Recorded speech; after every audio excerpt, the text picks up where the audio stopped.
Hello, ladies and gentlemen, and welcome to episode 7 of the Mitch and Alex Show. Today, Episode 7 already, wow. Yeah, we are featuring bigkeegzyb, Keegan Brettle. Not for very long, he's got to go, but I'm getting close to he's getting close, brother.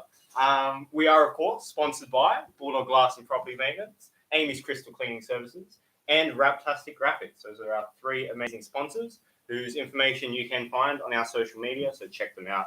They do some great work.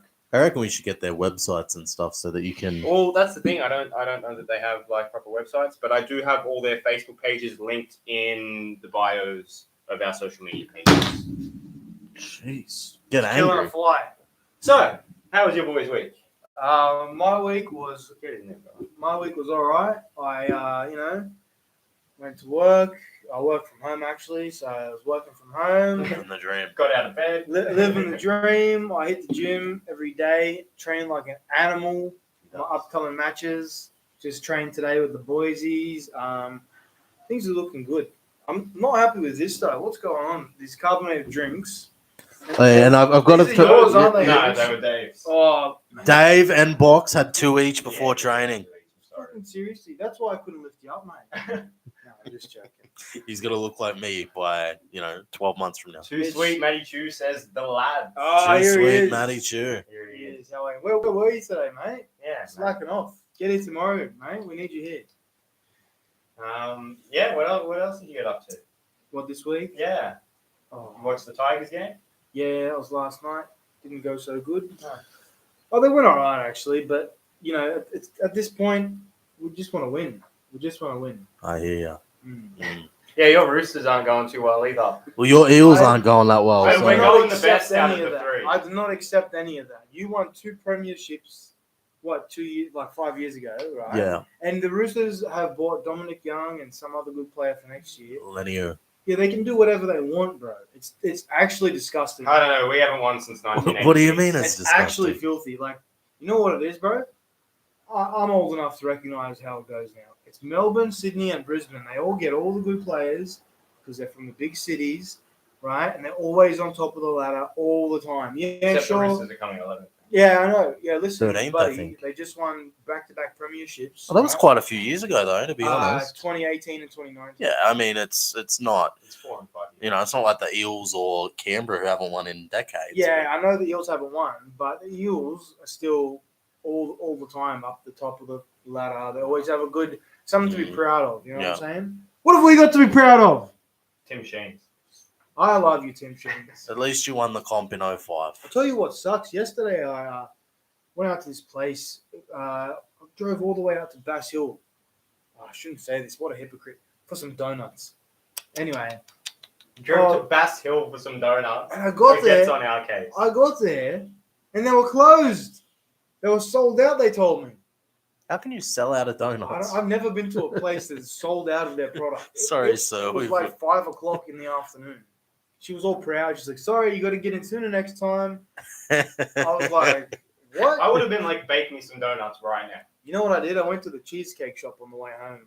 I got a slice of cheesecake. No, it was shit house, bro. Slice of cheesecake, and I sat there watching the West Tigers lose. Who's this? That's ring announcer Phil says Roosters sombrero. Yeah, bullshit. Anyway, let's talk about something interesting. Come on. I was gonna defend my team. A big market team is always going to be able to draw better players. Unfortunately, it's the Dragons have the same issue. Nobody wants to live in Wollongong. You got a center of excellence. We're the ultimate underdogs too, mate. Benji Marshall. Hey, I got nothing against the Tigers. Listen, let's talk about something interesting. I got to go in a sec. Yeah, so- Box, what's on the agenda for today? We'll run through that and then we'll... Give me a hot topic before I go. A hot topic. What's happened in the world of wrestling, Box? Well, what's Kenny Omega doing? What do you mean? What's he doing? I don't follow... Oh, he just. Does the AEW game come out yet? Yeah. It's coming out. Have I you heard it played was it? shit house. No, I haven't played it. It's glitchy as I've seen. When's the All-Star game coming out, Mitch? Oh, Big Keegzyb on the cover. I think it would be... Can we get a Nintendo Switch deal or something happening? maybe. I'll look into it. Pitch it, brother. Sponsored by PlayStation. We'd have to sign a lot Maybe- more big names, I think. We can get Jack Dullahan's face on the cover. One eye is black, one eye is blue. I like Vince that. McMahon on the SmackDown vs. Raw cover from back. Oh, in the day. yeah. Yeah, I like that. I did hear that the AEW video game is not good and the graphics are bad and it's very glitchy. Oh, so it's like Rugby League Live 4? No, Oh. worse. I'd give it a crack because I like wrestling. I haven't played one in a while that I've really enjoyed that much. I think WWE 13 was fun. Is that the one with CM Punk on the cover. It was the Punk on Attitude Era stories and stuff. Yeah. I really like the one before this last one. 22? Oh, Yeah. 23. I had that one. No, No, not 23 23 must be the newest one. 22. I The have one with Rey 22. Mysterio? Yeah. Yeah. I was halfway down. through finishing them challenges. I was downloading all of the legends and the wrestlers from all over the world, and it was amazing. Because Nah. when I was a kid, you would have to create a wrestler, and you'd be there for 2 hours perfecting it. Bro, I was downloading like Barney the Dinosaur and God, Yeah. and Donald Trump and Donald Trump, Goku yeah. and Jesus. It's So mad. you could do whatever you I had wanted. Battle Royale with Scooby doing it. It's pretty cool. That is cool. Yeah. Wow, what's the best wrestling game of all time?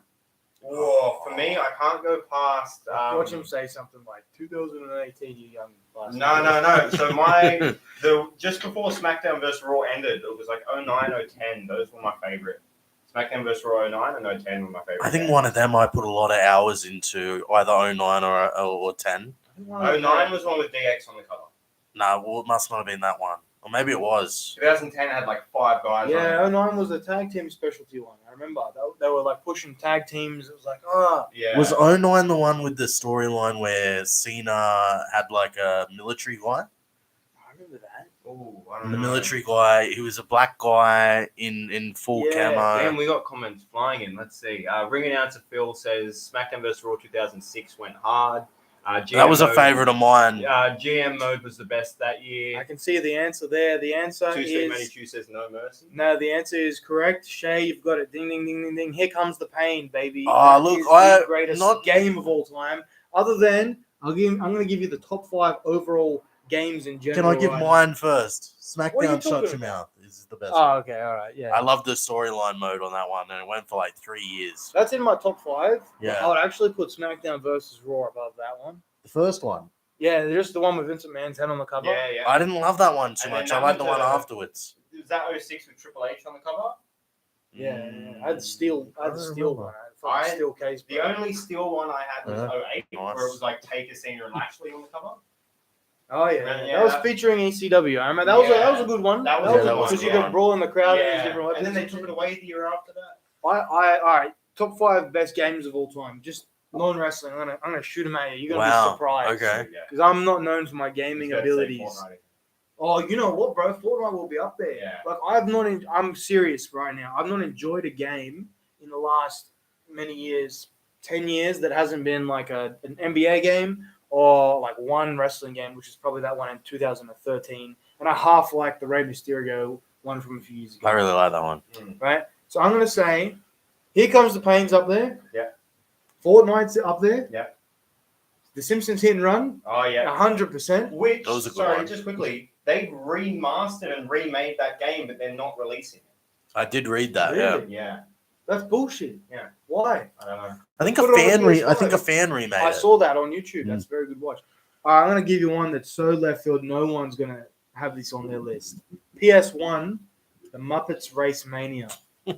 Now, this game was the fucking shit, bro. I could clock it. I could still clock it to this day. If anyone wants to challenge me, I should bring my PS1 to fucking training or something. Do it. I finished this game more times than I've had showers in my life. I'm telling you. Wow. You could like throw chickens and bombs and fish. It was hectic, bro. Like the animal, Animal the Muppet is the fastest one. Anyway, Sounds like a Mario Kart ripoff, to be honest. And then bro, the it was better. It was better. Nothing beats the OG Mario Kart. Yeah. Let's get an 64. old Panasonic TV up in this biatch and We'll cut back. go nostalgic. Yeah. Okay, and I got one more to fill it out. I don't want to give you a wrestling game. I could easily just say, oh, you know what, bro? I got to add an NBA game in there, and I'm going to add in NBA 2K11. It was when NBA finally got in contact with the big dog Michael Jordan, and it was all specials with him. They tried to do that again for NBA 2K23, which is the last one. I played one challenge, and they made you play for like 48 minutes, bro. I'm not sitting there for 48 minutes doing that. Oh yeah, because it's like real time with the 12-minute quarters. Yeah, I don't want to do that. Like, I love Michael Jordan. Accelerated clock, man. That's the Yeah, way to or go. just let us finish the challenge and then get on with our lives. I will say one of my favorite games of all time is Ratchet and Clank. You It guys was a play good Ratchet game. and Clank? Yeah. I got that as part of when I bought my PS2. Like, Yeah. It came with the PS2. I remember when I was like younger, I was obsessed with all the Lego games. Yeah, there's like Lego Star Wars. Star Lego Wars Batman. was a good one, yeah. And I remember I'd get stuck on a level and I'd just be running back and forth and I'd get sick of it and throw a tantrum. You gotta use the Force Yeah. to build everything back up. And Mario Kart on the Wii though. That's my jam. I'm sorry, Muppets Race Mania was shit on all of this. Somebody look it up. Nobody knows your Muppets Race Mania, mate. Cameron Keep says I'd have your number on NBA 2K BKB. Nah, I give you the face, but bro, you gotta ask Matt Rowley. He's a big pro in that game. I'm not very good.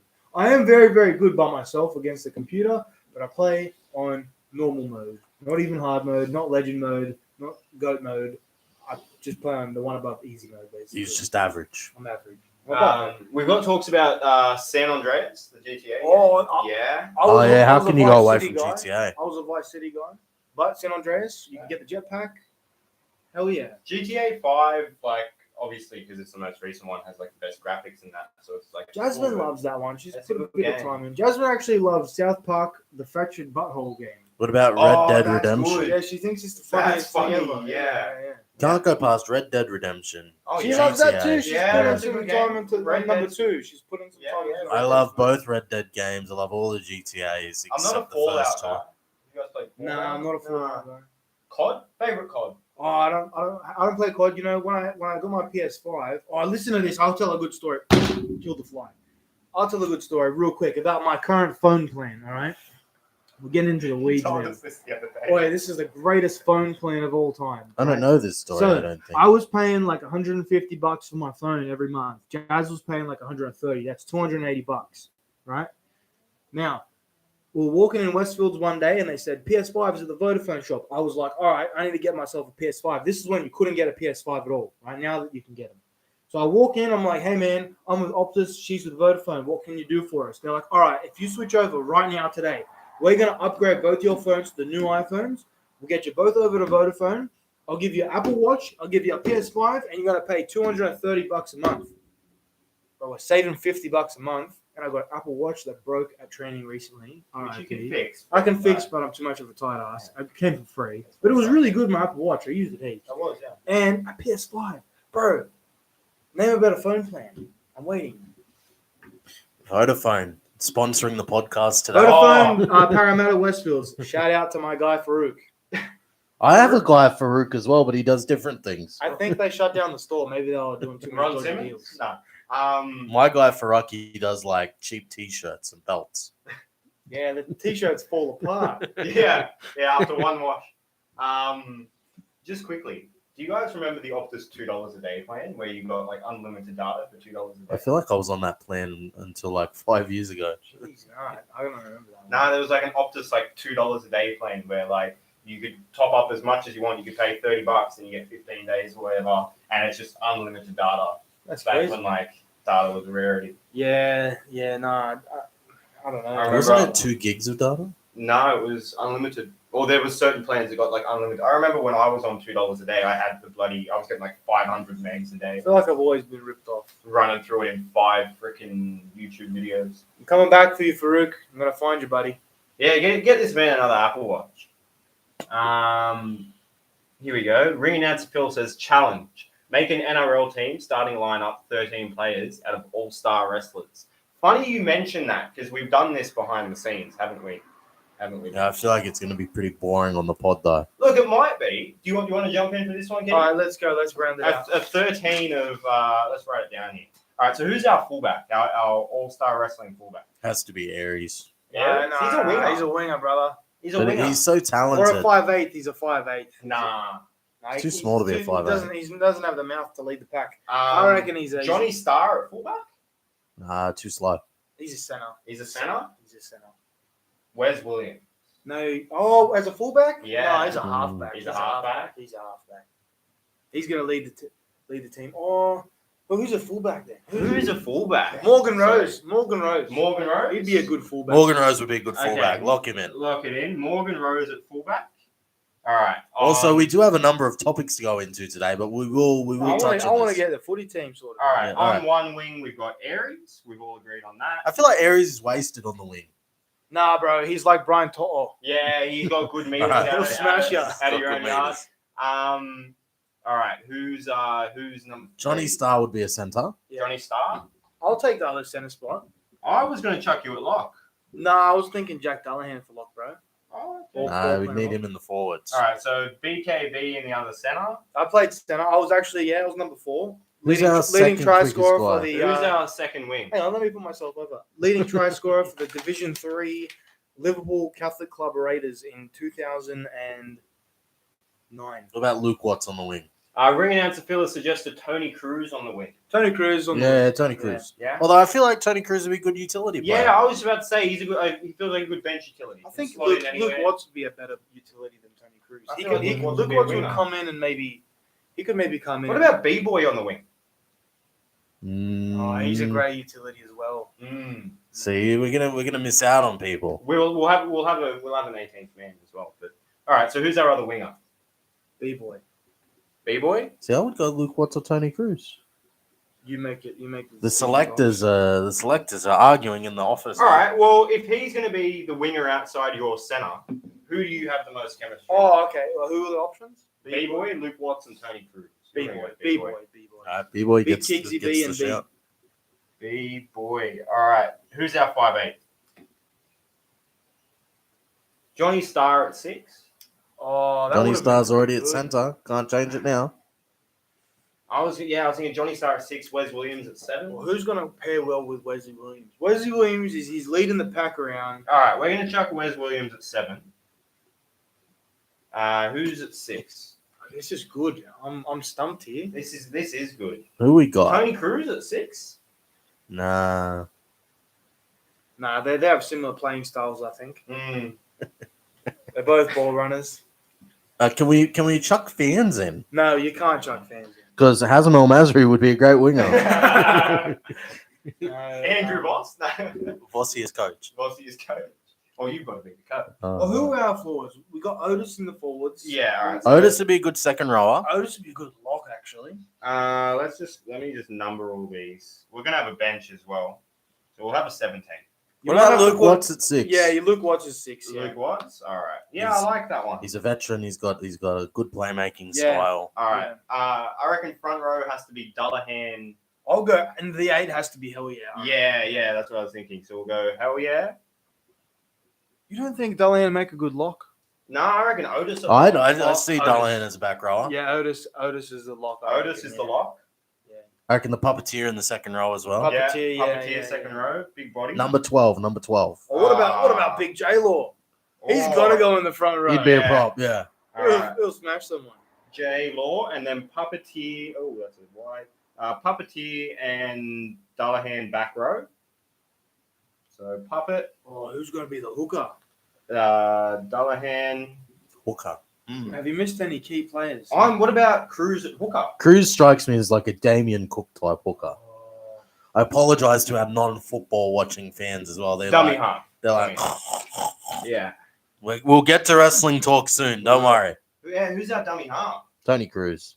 I Cruz? think it has to. Smart guy, got speed. I bet she's got a great pass as well. Tony Cruz. All right. Now we got to put Mike Valuable in there as well, Yeah. somewhere. Yeah, he'll be on the bench. I reckon J-Law. he's our bench back row. Yeah. J Law. Well, he's already our starting front row. already 10. Oh, he's already at 10. I'd put he's a West Tigers fan, so I'd put Vinnie Bronson on the bench.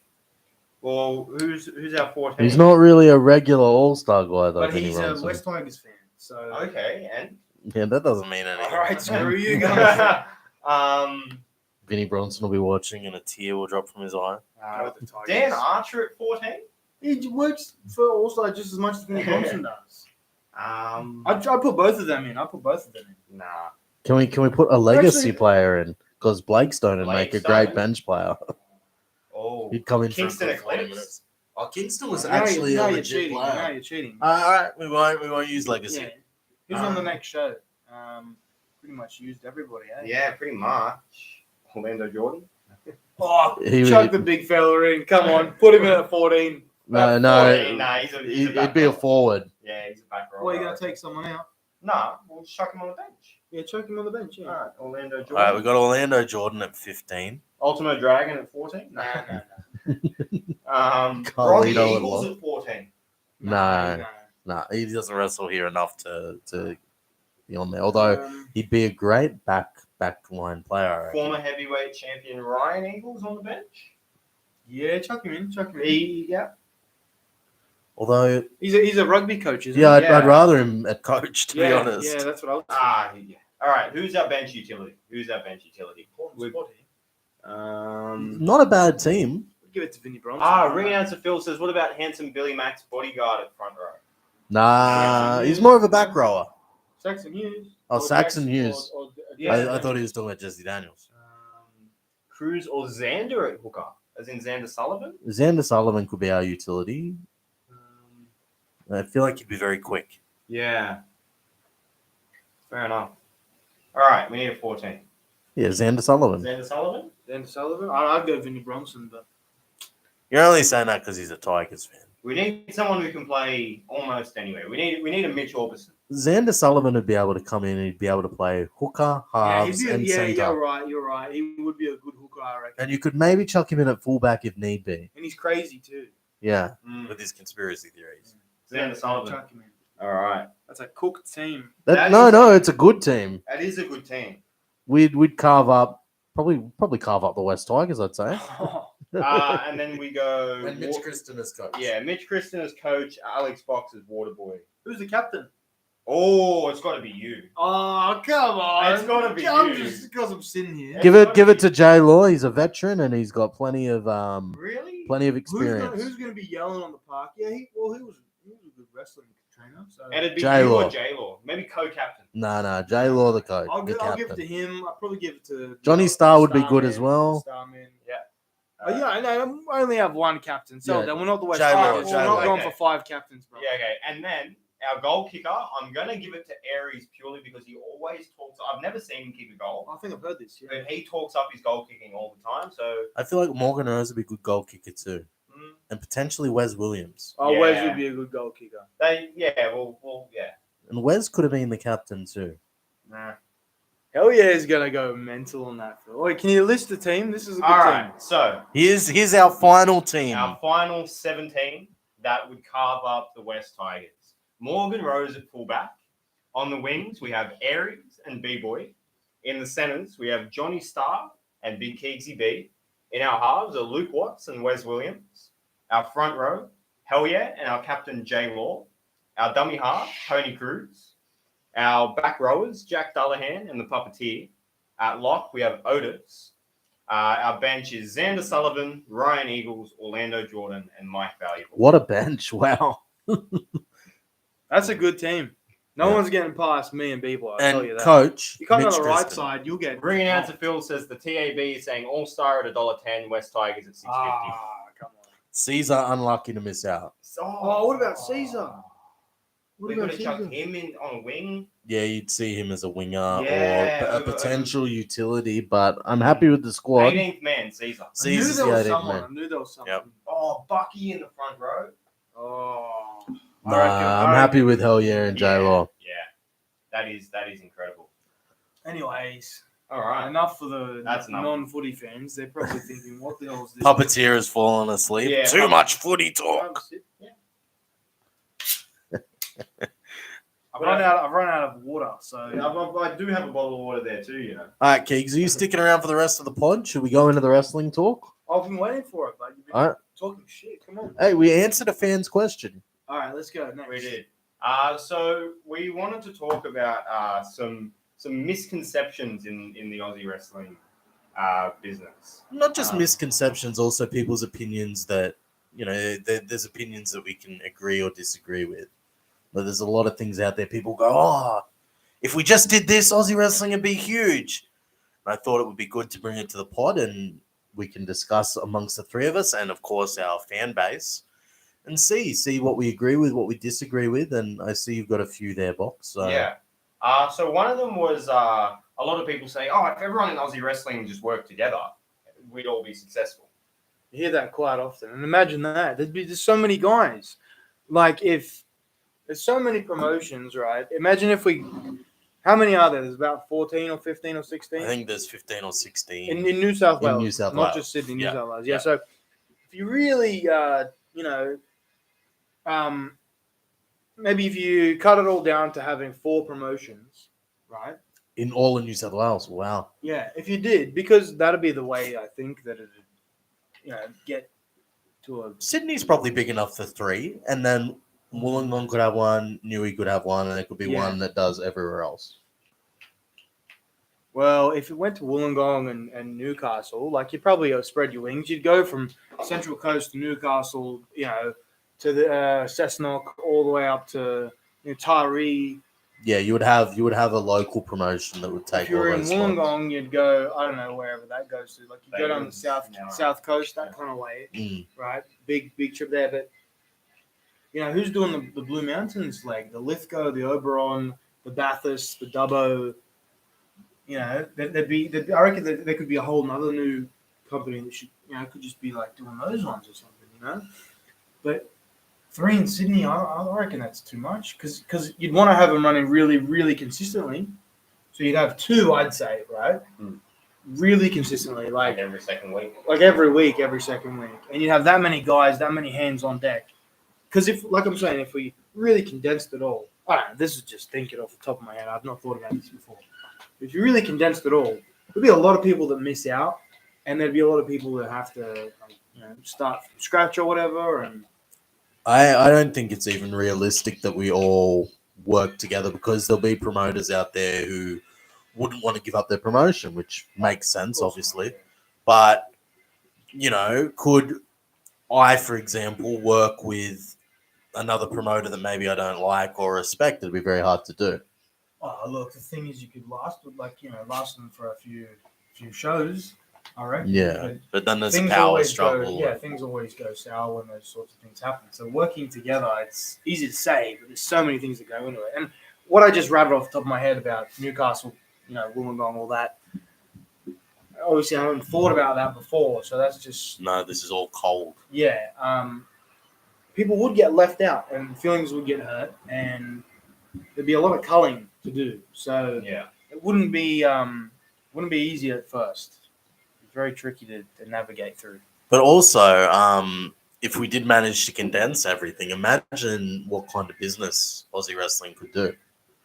Like, I was listening to a podcast, and they were going into like what the draw and the money made in the territories in like 1979 were. It was a Jim Cornette podcast, and like they're making, I think it was the equivalent of today's dollars, like $60,000-$70,000 a week. Wow. And it's like, imagine if someone here could do that. But there's so much wrestling. It's like how. On the flip side of what I just said about culling people, condensing it all, could it work if everybody worked together somehow but kept their own separate things? What do you mean? Probably, I don't know. Well, everyone keeps their own promotion. Yeah, because there's a lot of people that seem to think that, like, let's all work together and, like, let's all raise each other up. And, like, that's nice to say, but, like, I think, like, I don't know, I'm just trying to say, like, if we went, started working with, I don't know, I don't want to name drop anyone because it's getting me so much hate all the fucking time. But I don't know, Wrestling Go, because they're our friends, yeah. Right. Say we started wrestling, just started plugging their stuff all the time and promoting their stuff all the time, and they did the same for us.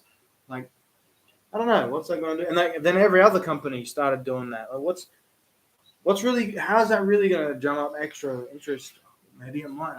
I think you bring up a good point. Like, wrestling fans have their preferred promotions. Like, there's promotions out there that prefer AWF because they've got such and such, or they prefer AWS because they've got such and such, or they prefer All Star because they've got such and such. It'd be, if we all work together, it might not lead to an increase in crowds. Nah, I think it'd just stay very stagnant, and overall probably wouldn't be able to advance too far, I think. Yeah. People are always saying if we just work together. I think it'd be a case of too many cooks in the kitchen as well. There's also people at certain levels that other people aren't at yet. It's always the people that are at the lower levels that are sort of saying, if we all just work together, we could achieve so much more. But sometimes it's like I don't want to work with those people because they're at that level because they haven't put in, the hard yards, the hard work, the time, the effort. Or maybe they haven't. They just aren't cut out for the position they're in. That's common as well. Yeah.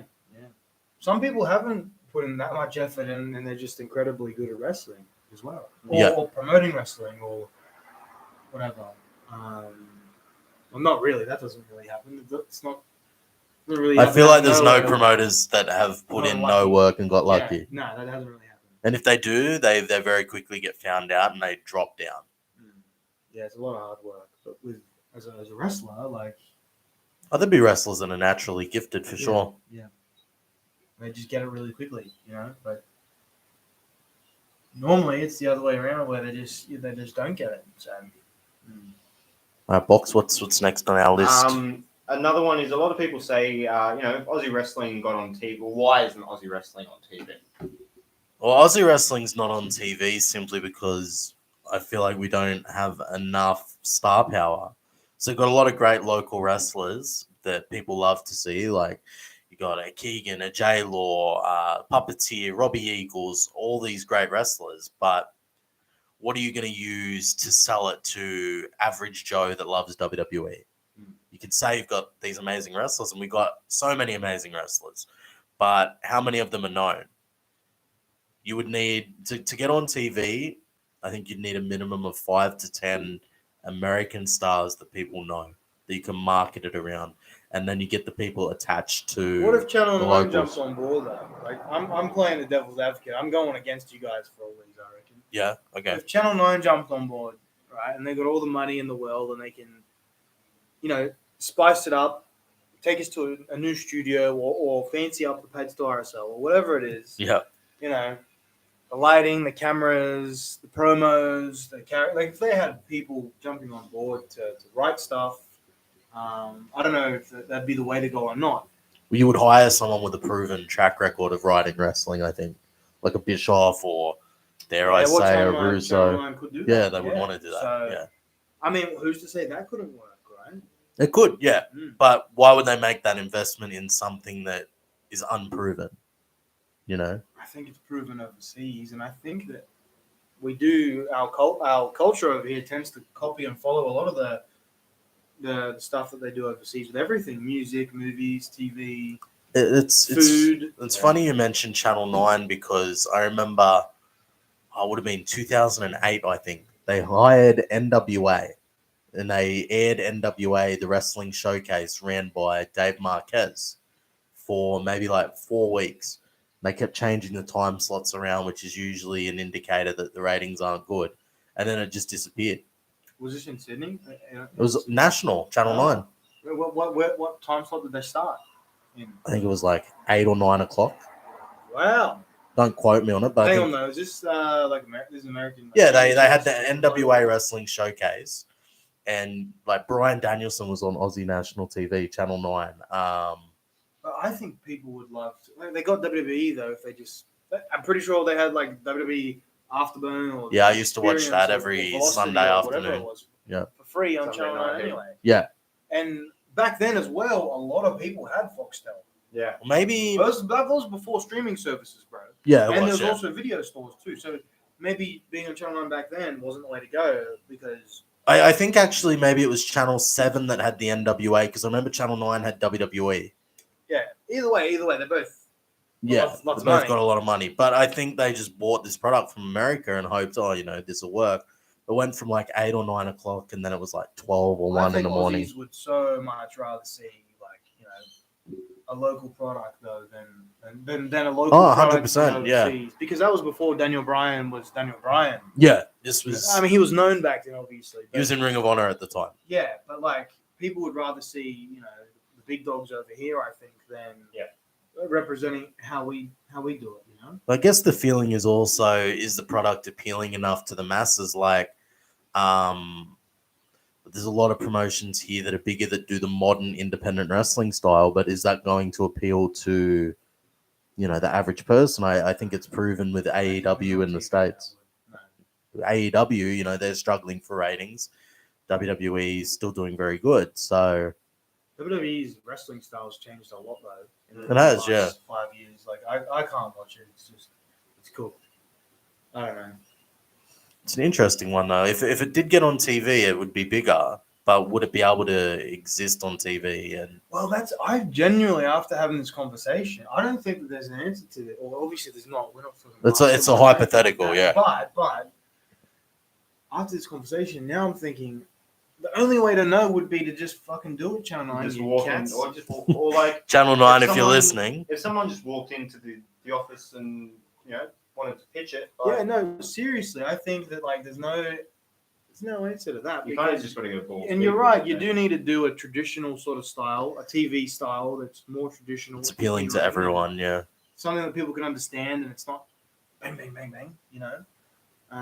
With good story as well, because I think that's what a lot of people fell in love with wrestling for, Yeah. the stories. Well, I mean, like, look at the Bloodline story, right? I'm just going to use that as an example. Like, apart from that, WWE don't have much going for them. I feel like that's the one thing that have kept They have fans invested. They have Dominic Mysterio and Rhea Ripley. Oh, yeah, like that. But I mean, like, Yeah, Rhea Ripley has got huge, and so has Dom. Yeah, like, bro, I can't open my Instagram without. I 100%. don't follow much wrestling stuff like on Instagram. I've unfollowed stuff because I just I don't want to see that much shit. But I can't open my Instagram or Facebook without seeing those two, and they're awesome. Yeah. But obviously Roman Reigns too. But like, I just mean, like, I don't remember a story in WWE that people haven't gotten sick of, like, quickly. nah. You know what I mean? But this one's like, it's been going for 3.5 years and people are still Well, like the last invested. one that I remember enjoying, like the last storyline in WWE I remember enjoying, was when I was, just still starting out wrestling. It was the Authority, Yeah.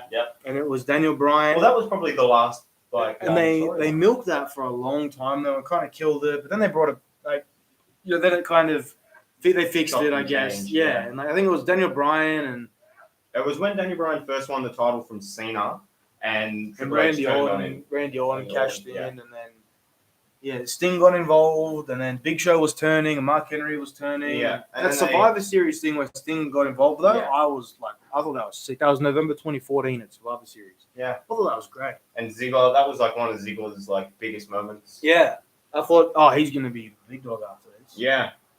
And he Alright. wasn't. Box, the comments are going off. Let's give them a read before we go into our next thing here. Big Z versus B-Boy versus Psychotic versus Birdman. Hey, Psycho, if you want to book that, mate, I'll be there, brother. Yeah, I think that's the puppeteer commenting. Psycho. What time is What it? time is it? Channel 9 this time next year, puppeteer debut match versus Adam Hoffman. Hey, they had a match on TV. I think that's why. Yep. Yeah, you got that Puppeteer much has told me on about that a few times. Ring announcer Phil says booking becomes a nightmare when the roster gets too big. A moderate size makes for perfectly balanced show with less people being disappointed as fans and backstage. There you go. Ring announcer Phil says, fun fact, guys, as of today, WWE is now on KO. I just watched SmackDown on KO. It's bro, been on there listen, for a while. I have KO, but I hate KO. I feel like I'm wasting my money. I only have it for the footy. And I feel like I'm spending how much is it, bro? Like $30 a month. 25, $30 a month. And I feel like I'm getting absolutely ripped off Better because off, like, there getting is all Fox that stuff on it. There's all that stuff on it, but I don't want to watch. Like, you can watch all the same stuff, on YouTube or binge. I have binge, Netflix, Stan, KO. Well, binge is only $10. Binge is hectic. Yeah, binge is hectic. I don't like I'm the watching, binge. I'm watching The Righteous Gemstones at the moment. It's so funny. I actually originally got binge to watch Young Rock. And Mr. In Between's a good one too. Yeah, that's a banger. You watched that? Yeah. That's a really good That's show. a banger. I like binge It's that. filmed in Padstow. I swear to God. Wow. Yeah, I binged that in like 3 days. It was great. Binged it. I binged it on binge. What else is going on in the comments? Box? There's an opinion that promoters should stick to certain areas. Oh, I meant in the comments section, but Oh, in the comments. Oh, okay. The let's get through puppeteer the just comments. says 2019. That's all it says. So I'm assuming that's referring to his match with Adam Hoffman. Good job, Puppeteer. Ring announcer Phil says it's a good point. Overexposure can sometimes ruin the appeal and burnout, not only the performers, but fans' desire to see them. It's part of the reason I dislike AEW. Too many shows, roster is too big. Has AEW still got Rampage? Yeah, so it's currently Dynamite, Rampage, Collision, So that's AEW 5 Dark, hours, 6 hours. and AEW Dark Elevation. So is that 7 hours of content a week? Something like that. And then they also do the Ring of Honor stuff. Yeah. Tony Khan. So that's 8 hours. So who's got time for all that? Like, Yeah. I love wrestling, but I don't have 8 hours a week to sit down and watch. Like you look at WWE, honest. right? They have Raw, SmackDown, and NXT. They do main event. No one watches main event. What That's about, probably too much as well, though. But they're like- making big money. what about fucking Willow Nightingale and Action Andretti and all these fellas? Where are they gonna get their licks in, brother? The indies, maybe. I don't fucking know. Come the Padstow, you cats. Yeah. Well, yeah, because like there is so much. There's like AEW. I remember when they first started, and they were just signing everyone after the budget cuts. You know. Yeah, they love the signing. And my favorite wrestler of all time was I've got a few, but one of them was Sting. When he signed, obviously I don't know. I just don't watch wrestling like the same as I used to. When he signed to AEW, I was like, oh okay, I'll check it out. I don't know. I just couldn't even be fucked with that. Like I put it on YouTube. I looked at the highlights of it. He's coming out in the snow. He's attacking like Brian Cage. I'm like, all right, bro. Enough of that. Yeah, because 65-year-old Sting is Yeah, I going don't to know. kick Brian Cage. And he's I don't really. Everyone's complaining how he jumps off stuff. I don't really care. He can jump off stuff. I think When he it's did cool. that one a few months ago where he nearly killed himself, I was like, bro. Is I that did see that off one. the ladder through the table? Yeah, it was Yeah. crazy. That was nuts. Any other comments, Box, before we go into our next topic? Says most of AEW I watch is the stuff that shows up on Botchamania. Good job. That is funny. Yeah. Oh, the thing that makes me laugh. There was I can't remember who it was, but someone was laying in punches on Dustin Rhodes, and he was like punching the canvas next to him. Oh, that was a long time ago. I remember that one. Yeah, that was funny. Yeah, they worked it all out now. They hit their punches solidly on there. Fair enough. All right, next one. Yeah, promoters should stick to certain areas. Yeah, so I'll comment on this. So there was a fella, and he's a fan of ours, so I'm not shitting on him at all, but he come out and he said, oh, why is All-Star running Newcastle the day after Newey Pro's running Newcastle? He said promoters should stick to their areas. And Is Newey Pro running in Newcastle today? they're running the day before, yeah. Okay. That was just, I Can did... you just make it clear to the audience and just for the public, which is just everyone, so it's Sounds out like he's there. about to get fired. Uh-oh. No, I want you to make the comment. All right, I will, yeah. Because there's certain things that I've seen and read. I'm not going to go into it here, but people seem to think that we're going to run Newcastle specifically to take people's turf or territory. It has nothing to do with that. Mm. And it had to do with me. That's why I'm addressing it. But I just want you to say clearly into the microphone that we're not going there to shut anyone's business down or... Look right down the barrel of the of our Yeah, It doesn't or need to be try and that do serious. some lame turf war or anything like that. I think there's enough people in the Newcastle area, Newcastle, Central Coast, all that place, for a few shows to happen. I didn't even know Newey Pro was doing a show the night before. Is that what you're saying? Yeah, They're doing yeah, a show the night they before? are, I and didn't know. Well, I didn't know that. I've seen a lot of fans though. They've said, "Oh, like this is good for Newcastle wrestling. We can do 2 shows in a weekend." Mm.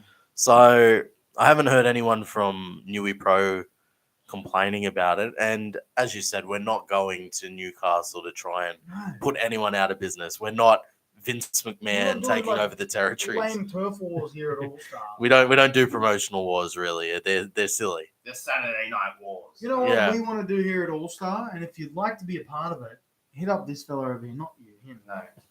If you want to be on Don't the message podcast, hit Box. him up.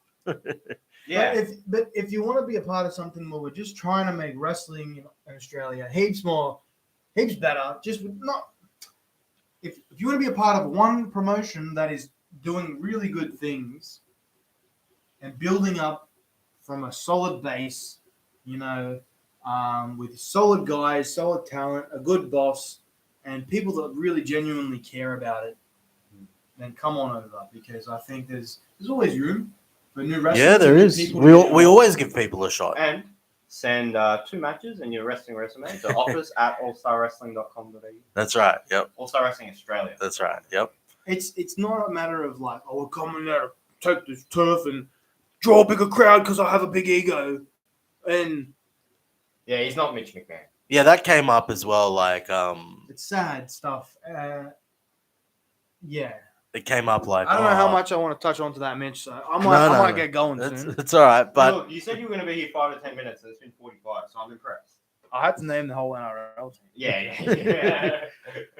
no, it did come up during a conversation that I saw between fans that, these promoters have egos, but our date clash with Newey Pro, I guess if you'd call it that, it's just pure coincidence. Like, I'm sure they booked theirs ages in advance, and they're not trying to go to war with us, and we booked ours ages in advance, so we're not trying to go to war with them. Adam Hoffman's a great guy. I'll just put that out there. Yeah, I said publicly that we've got no issue with Newey Pro or anyone there, and I've heard that Hoffman's a great guy and there's a bunch of great talent there.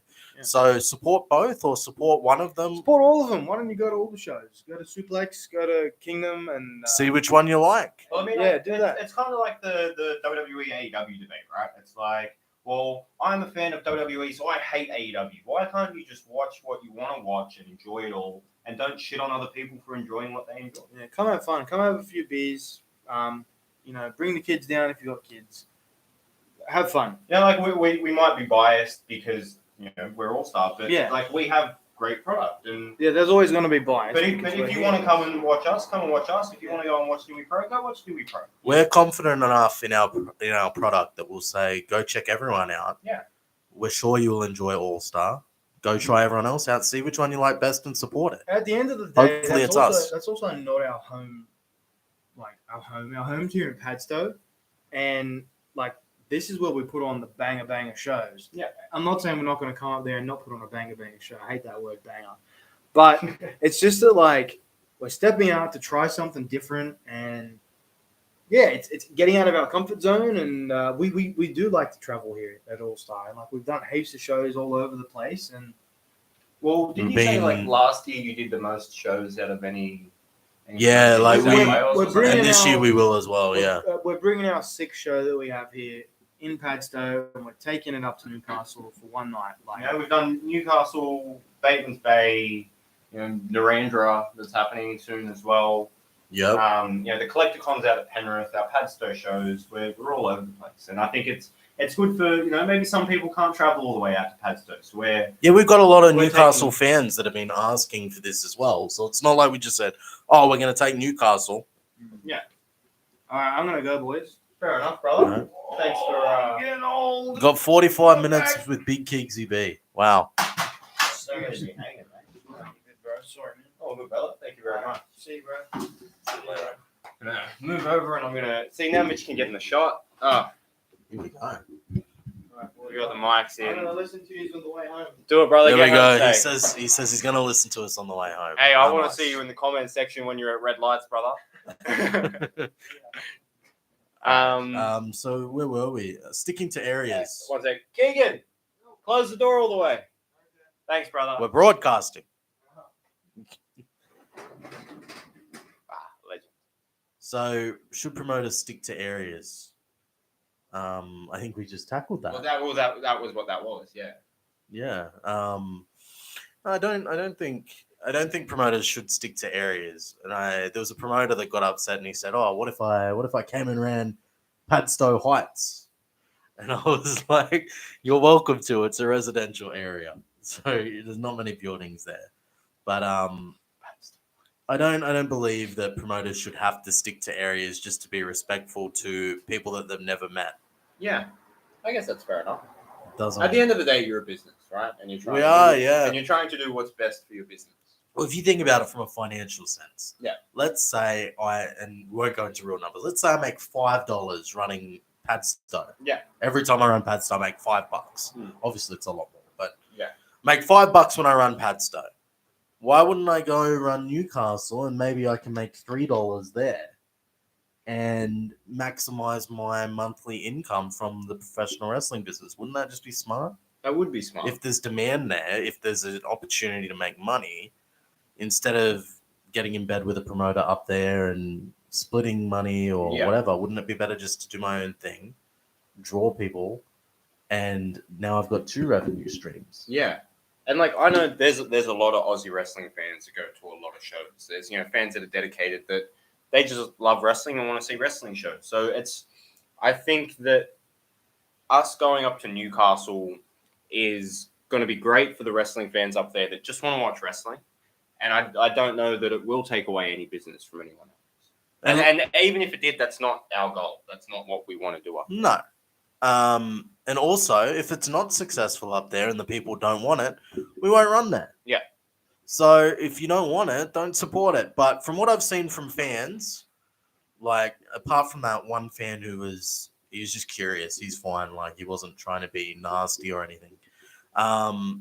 It's been excitement. Like, oh wow, it's going to be like a WrestleMania weekend. Like we're going to be able to hit 2 shows in a weekend. Yeah. And that's kind of how I see it as well. Like if you're a Sydney fan, you can come up, go watch Newey Pro, who are a great promotion.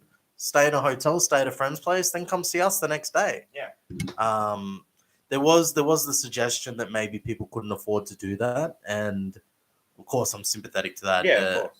The economy right now is garbage, but for what we're offering, $20, you can see all the great all-star wrestlers plus former WWE United States champion Orlando Jordan. Yeah. Not going to get that value anywhere else. Yeah. Should we go into the go? Oh well, we've got some comments. I've seen them moving. Too Sweet Matty Chew says, if it makes money, it makes sense. I feel like that's something that like Vince McMahon That's would a say. very Vince McMahon type comment there. If it makes money, it makes money, pal. Let's see. Ring Announcer Phil says, I consider it a privilege to work for All Star. A happy accident, but something that I'm proud of and really appreciate. We love That's you, nice Ring to Announcer hear. Phil. That's very nice to hear. Makes it all worth it when you hear stuff like that. He said, I love working for this. What do you say? For this promotion. Honestly, the Pads to RSL is something special. Nothing like the crowds there. It's kind of getting to that point where, well, I felt it for a little while, but it seems Padstow is a really special place. Like, you look at all the amazing wrestlers that have wrestled there. It's the Padstow magic. There's something about it. I don't know. Yeah, what it is. someone labeled it Padstow magic. And like, I don't like as a person who has been like, I spent a year in the crowd at every show in the front row, and it's just the atmosphere that you get in the Pads to RSL is unlike any other event. You know what? I think for me it goes Pads to RSL and then it goes the Bay Pavilions for me. Out of the venues that I've been in. Bay Pavilion's pretty amazing, but it's a great venue. They're not that familiar with all of our guys yet. So well, they're not, but like even then, like, well, I mean, the venue as a whole was great. Maybe not. The venue was amazing. But in terms of crowd, nothing beats. When you run somewhere once every 6 months, it's hard for them to go, oh, that's Keegan, I love him, or that's Jazz, I love her, But in terms of aesthetics, I would go Padstow than Bateman's Bay.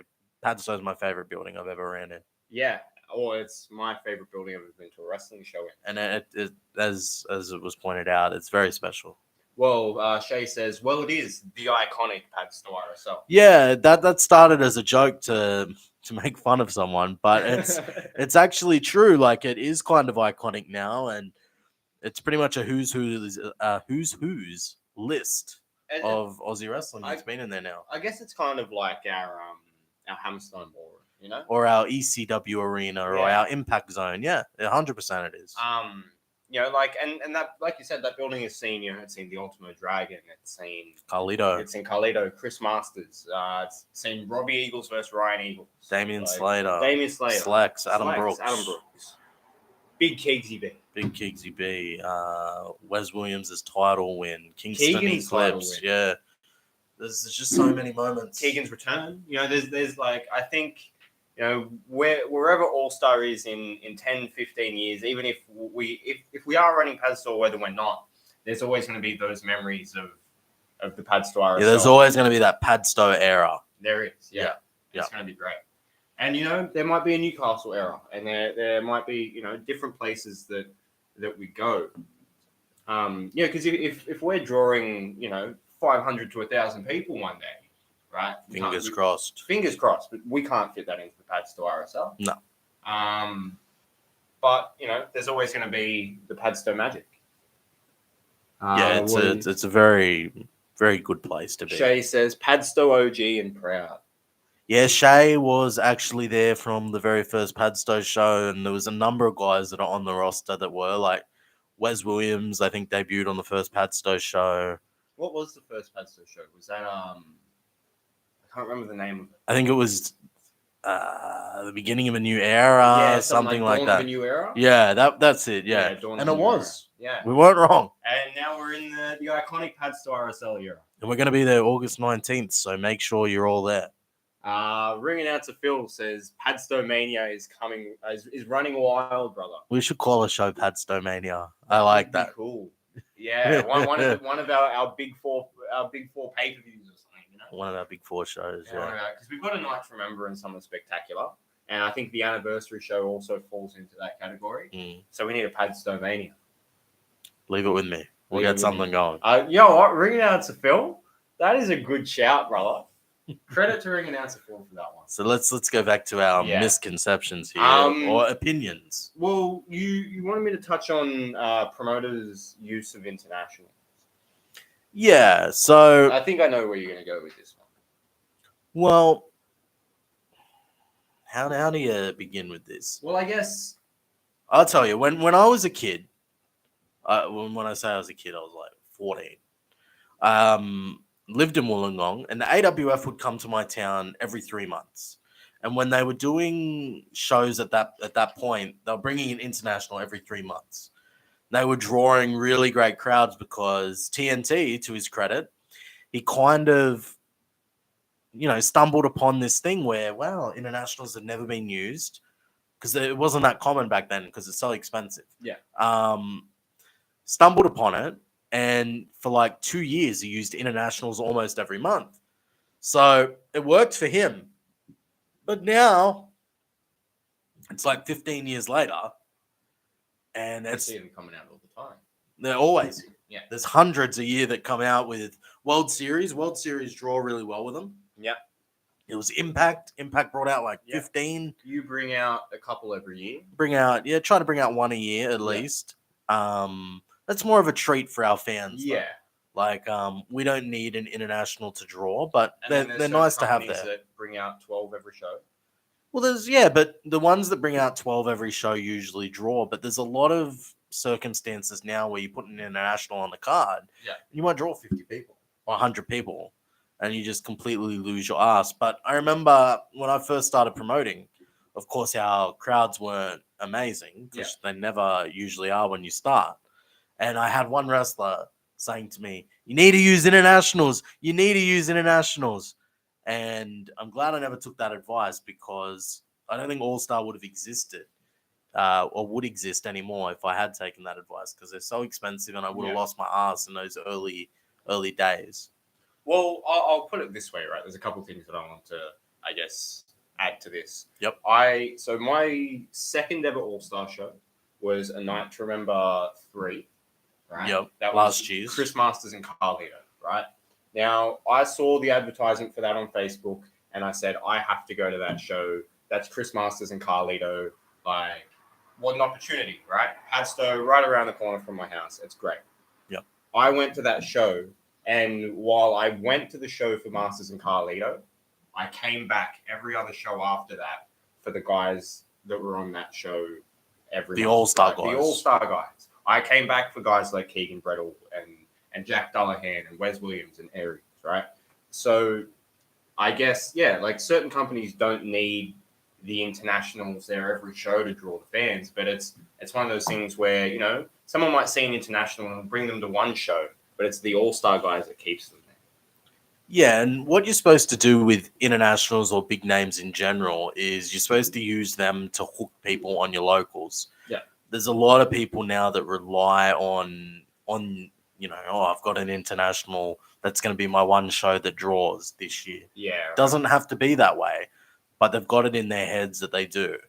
A lot of promoters that will spend $5,000-6,000 on a couple of internationals when they have no marketing plan or do no paid advertising. It seems like a lot of people seem to think that that's the short route to success.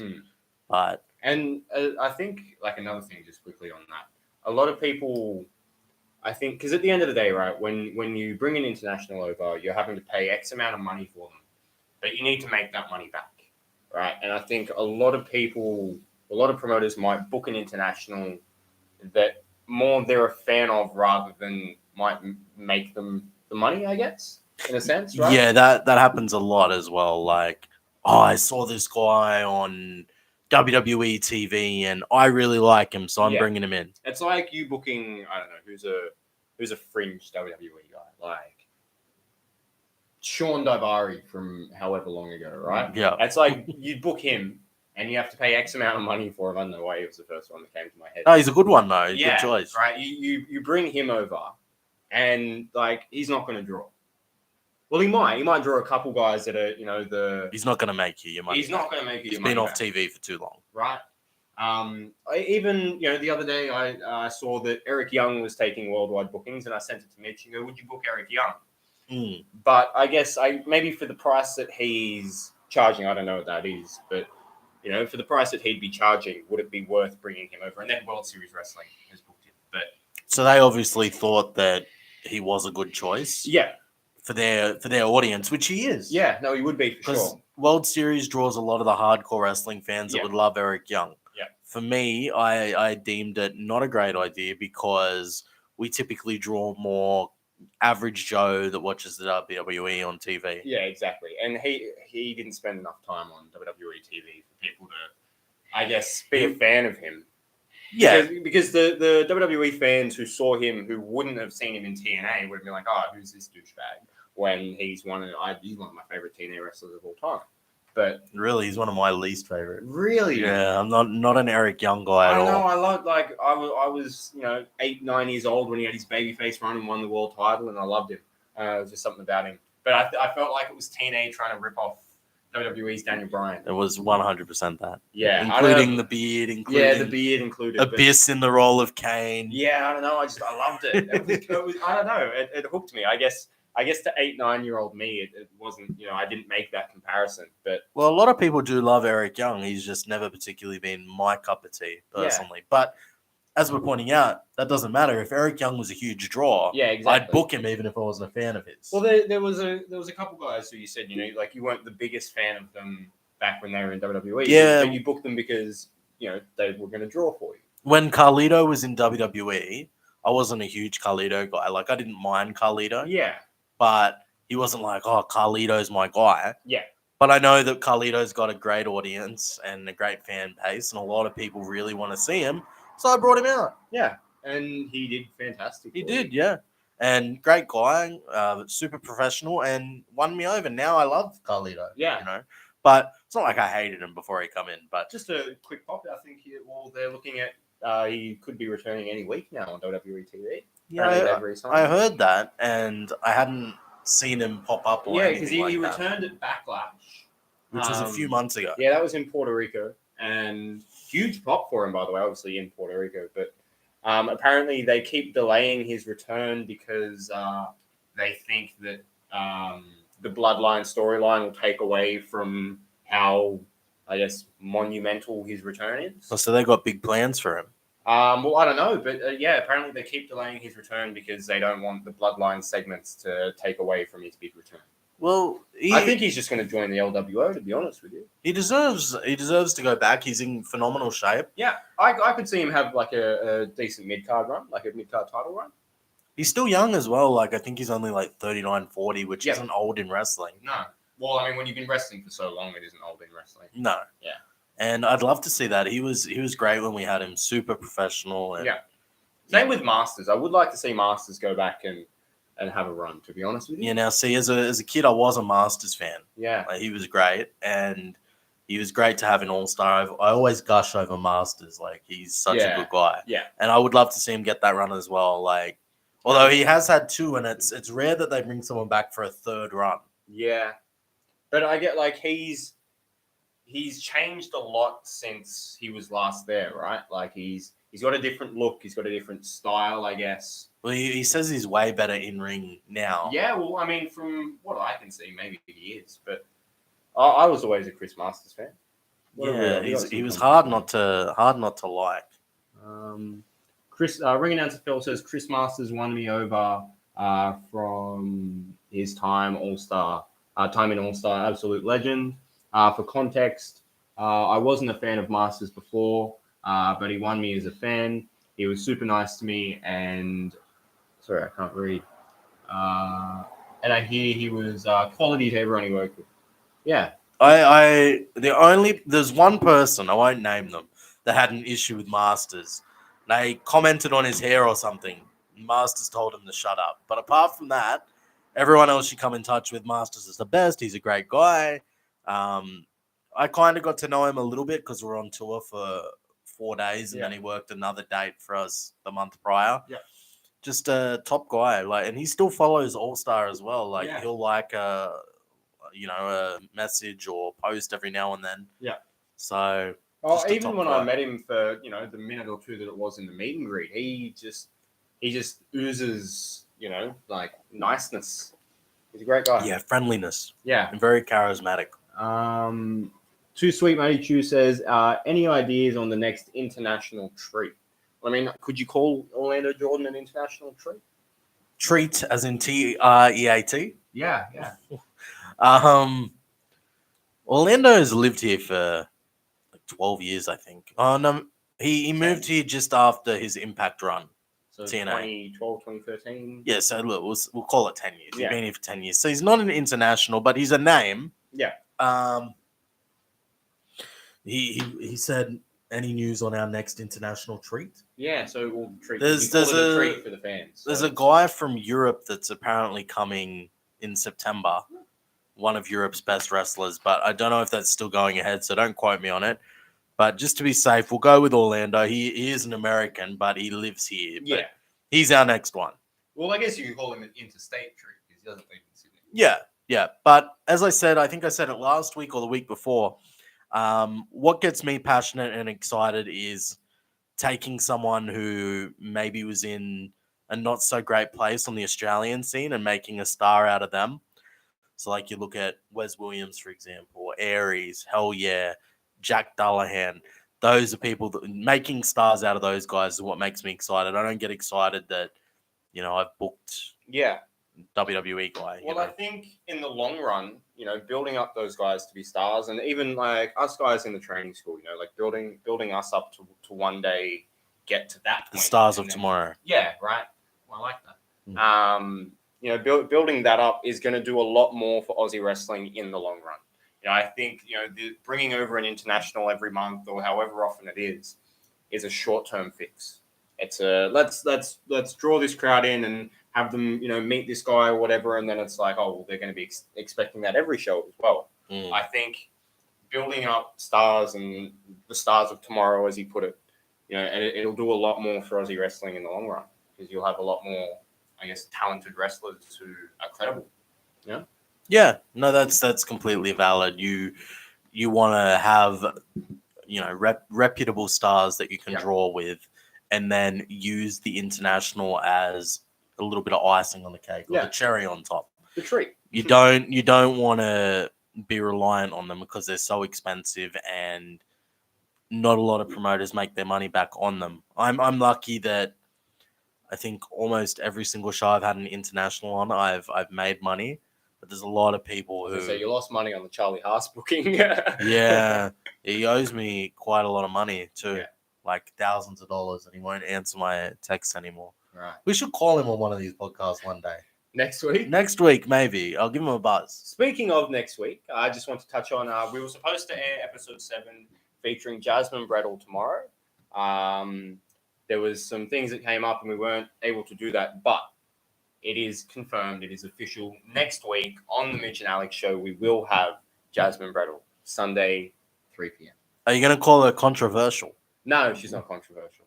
And, she can be. She probably can be, but let's bring her in as nice, lovely Jasmine Brettle, and she's just going to come in and rip and tear and shit on everyone. Maybe. I'll get her to be controversial. That'd be great. That'd be She's funny. a fan of the pod as well. She'll be She watching. is. If you are watching, hi Jasmine, go the Eels. Yeah, let's not talk about the Eels. Let's see. The puppeteer says the dork said to Masters, "Don't worry, you look good."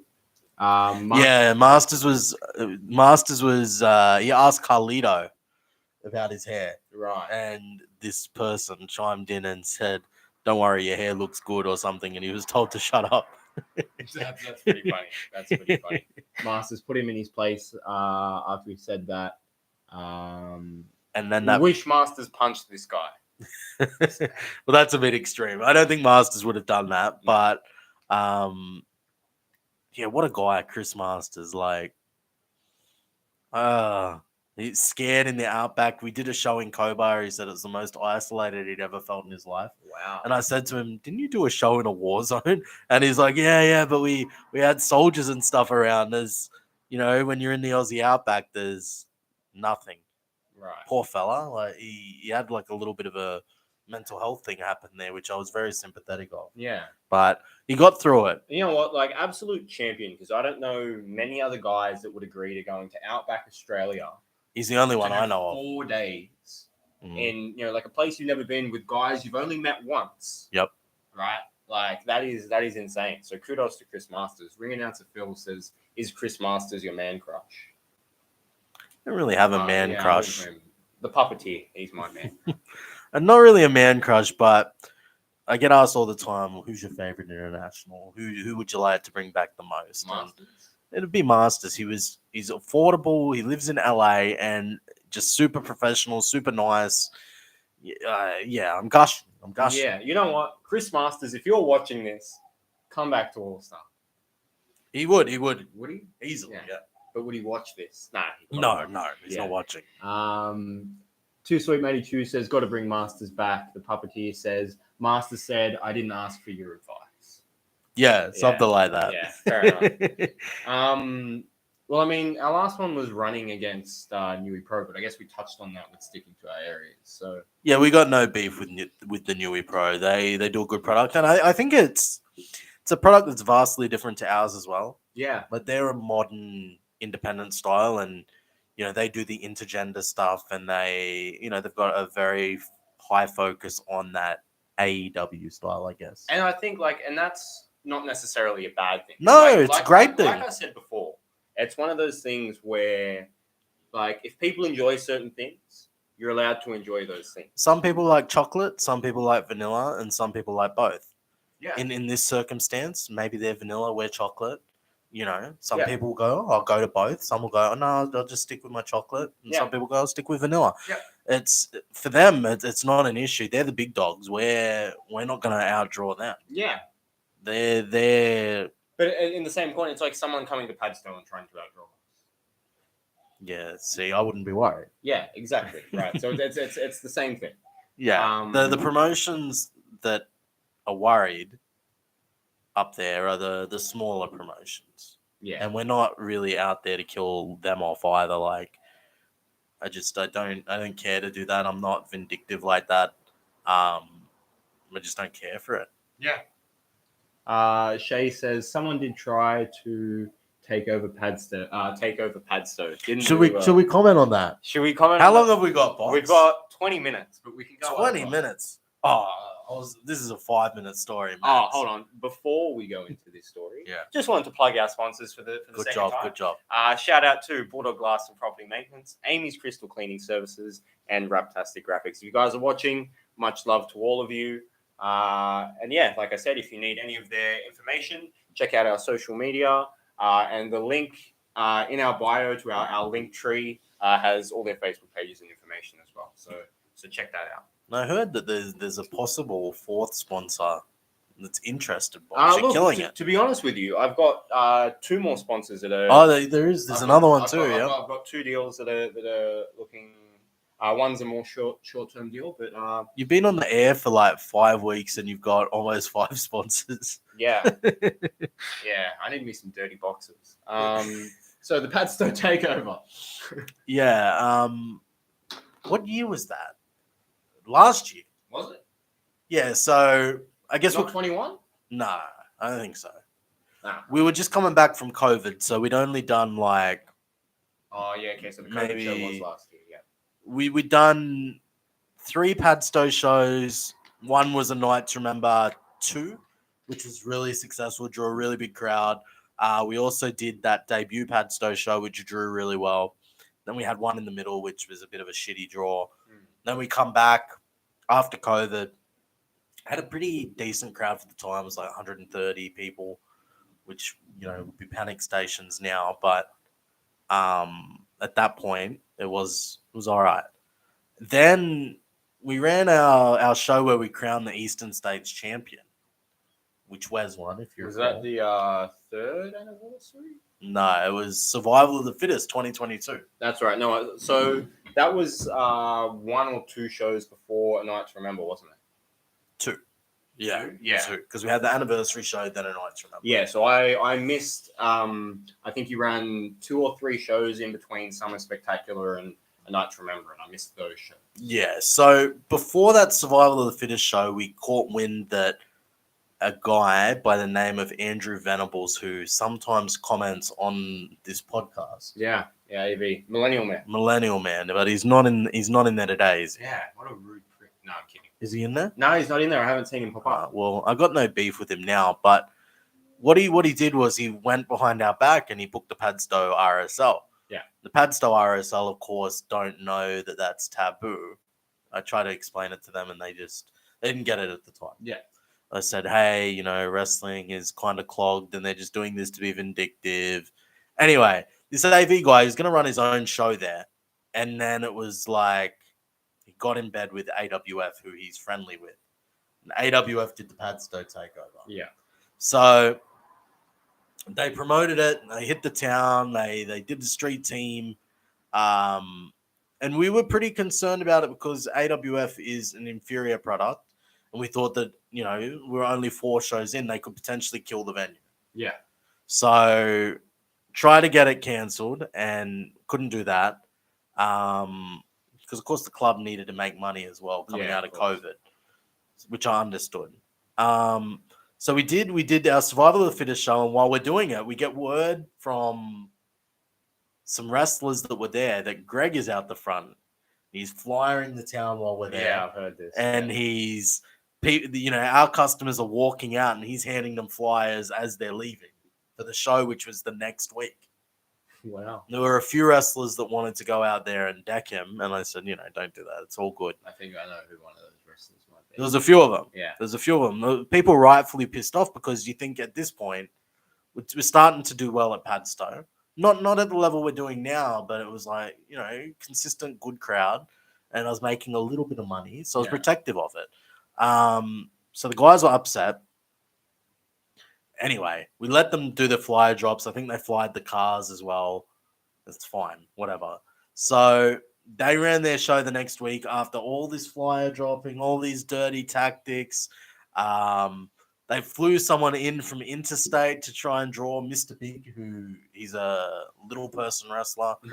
He wrestled D-Pack. We've got to get a D-Pack mention in every single show. We have to get a D-Pack mention. Yeah. Shout out to D-Pack. So on the day, we were concerned, and I didn't live near Padstow at the time, so I couldn't just poke my head in and see the crowd. Yeah. But I happened to see some footage, and there was like 50 people and just big empty sections. Not like when we're at Padstow where it's mainly full, or on a bad day you'll have empty seats up the back. Yeah. But there was maybe 50 people. And I was relieved and I started laughing. And Instead of a Padstow takeover, it was a Padstow went under. Yeah. And then we took it super seriously and we wouldn't book anyone who did that show for a year because it was upsetting because a lot of people who were all-star guys took the booking. Right. And it's like, where's your respect and loyalty at that you would take a booking from someone who's literally trying to take over the venue? Like they've called it that. Yeah. So laughed at that. And then I got my hands on the footage from someone. I won't name them because they're a good egg. Yeah. But I got the footage of the show and I watched it, and me and someone else watched it on the phone and just laughed at the whole thing. It was that bad. Yeah. There was a tag match where one wrestler, their pants kept falling down and I had to keep pulling them up. Sounds like something that happened to the show recently. Yes. Yeah. Yeah. It took me a second to click Yeah. there. Someone tried to do Big Keegzy's like entrance through the crowd. And it doesn't look as good when there's only like 10 people in the upper section. Just quick, like you look at A Night to Remember 4, right? If you guys check out Keegan versus J-Law, the full match is up. It is on All YouTube. Stars YouTube. Like experiencing, like you'll watch it on YouTube and be like, wow, that's cool. But being in the crowd and experiencing Keegan's entrance, it's almost like an out of body experience. Like it's just like living that moment is so cool. Like his Summer Spectacular return, like that, and his A Night to Remember entrance was probably the best Aussie wrestling entrances I've ever seen. It was incredible. Yeah, it's highly interactive, and this person on the AWF attempt just kind of like come out through the stage and walk through and just high-fived everyone and then got in the ring. And it's just like, oh, you're trying to be Keegan, I get it. And then we'd done a part in a match at A Night to Remember 2 where I think Grant Lindstrom threw a fireball at someone. So of course, like AWF had like Greg Bounds throw a fireball at someone, and we're just like, oh, they're doing like the all-star hits. It was very flattering. It was the Padstow takeover / greatest hits of all star. It was flattering in the end because they say the imitation is the greatest form of flattery. That's right. That's the quote I was looking for. Anyway, after that, the Padstow takeover wasn't done.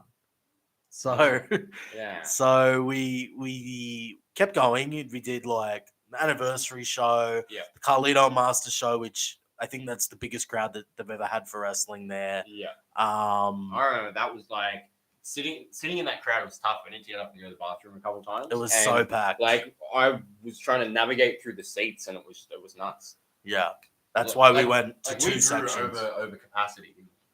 I don't know about that one, Chief. Oh, okay. I think we hit capacity. Okay. Well, people were turned away at the door. They were, yeah. We had to turn people away at the door, and it was quite a large amount of people too. But yeah, we did that. Then we did like a bunch of other shows, however many we did last year. And then I woke up one morning, and I think it was Shay, actually, the cameraman Shay. He sent me a graphic of ringside addiction events that were going to be hosted at Padstow RSL. And it was like the ringside addiction. If you want reference to the ringside addiction, check out episode 5, which understands. That's right. Yeah, you can find out what ringside addiction was. Maybe I'll go into that if we have time. And anyway, they were going to run 4 shows there this year, I think. Yeah, it would have been this year. Yeah. So they were announcing them in like September or October. And there was going to be one in conjunction with a promotion in Melbourne, and there was going to be one empty arena one, which makes no sense. And then the other 2 were going to have crowds. And I spoke to the guy who was running it, and he's like, oh, it's going to be completely different to yours. We're getting guys from Ring of Honor, and it's going to be internationals. And I'm like, okay, whatever. So I spoke to the club, and it pretty much came down to if they ran those shows, we wouldn't run there anymore. And thank God they took our side and they said, look, we understand. And now we have exclusivity. Yeah. At the iconic Padstow for that building. And, you know, I feel so relieved and happy about that. And that's why I'm so loyal to the building. They're loyal to us. Yeah. We had that little mishap with the AWF Padstow takeover. But, I mean, it was a fizzer of a takeover. Like, that would have been embarrassing. Yeah. They haven't run many shows since either, have they? I think they ran 1 this year. Yeah. And that's it. I mentioned, I think, when Johnny Starr was here, like, AWF, it isn't what it was. No. Like when I'll go into this and then we can finish up on this. Yeah. When I was a kid, I loved AWF. AWF is what got me my passion for Aussie wrestling. I used to go, I'd see TNT, Steve Ravenous, JT Robinson. You wouldn't know any of these guys. Oh, you'd know JT. I know JT Robinson. Yeah. Some of them are out of the business now, like Kid Dynamite, J Law. I used to see a lot. Kid Dynamite sounds familiar. The Captain, all these guys, and I was like, wow, like this is amazing. And they'd come to my little club nearby every 3 months. They'd bring internationals. Like I saw Sabu in that building. I saw a bunch of Dragon Gate guys. And I loved it. I love following AWF. I'd follow their results. They'd do Sydney, Newcastle, all over the place. And they draw. They do Campbelltown draw 400 people. Wow. Now, last time they were in Campbelltown, there was like 20 people there. And I like, what would you put that down to? Would you put that down to, I guess, more competition now? No, because he had the best wrestlers at the time. Like PWA was around, but they ran one market. They ran the Liverpool Masonic Centre, and they drew really well as well. Not taking anything away from them, but they were kind of just starting out.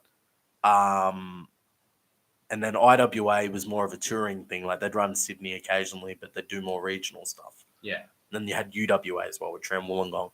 Why did AWF kind of tumble? I think there was like a mass exit, and a lot of people went to PWA, like the first mass exit. Yeah. That's when Bonza left. Who else left? Shazza McKenzie left because she was unhappy. They all went to PWA, and then I don't know how true this is, but they this is what they say. They credit PWA with retraining them and getting them to the level they are today. Right. So PWA took the kind of like we have. Yeah. They took guys from AWF, built them up, and made big stars out of them. AWF then had to keep replacing guys. Around 2013, 2014, maybe a little bit later, they had a pretty good roster, but it wasn't guys that had come through the school. Yeah, okay. Then as time went on to like 2018, 2019, a lot of those better guys left. Like they had Keegan, they had Dean Draven, Tyson Gibbs had a run there, Ryan Eagles, all these guys, and they left. And then instead of hiring actual professionals and putting them on, he's kind of just replaced from within. Yeah. Which you can do if you've got a good school and good training. But as I mentioned last week, he's just kind of rushing them onto shows. Yeah. So, like, you've got guys who shouldn't be anywhere near a wrestling ring, and the guys who weren't trained at AWF, they're kind of just guys that can't get booked elsewhere, and they'll wrestle cheap or for free.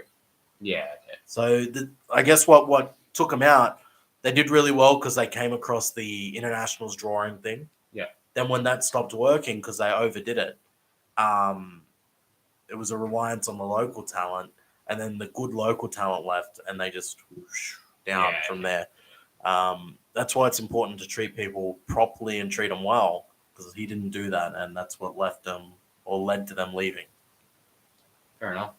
That's why no shows, and they don't draw very well to this day, because if AWF had stuck with the guys they had, like they'd have Jack Bonza, Shazza McKenzie, JT Robinson, all the guys that Mick Moretti was there too. Yeah.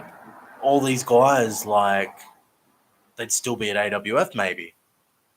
Maybe they would have left. Maybe they'd still be there, but it'd be a much more appealing product. Yeah. Now, I don't know anyone that goes to AWF anymore. Yeah.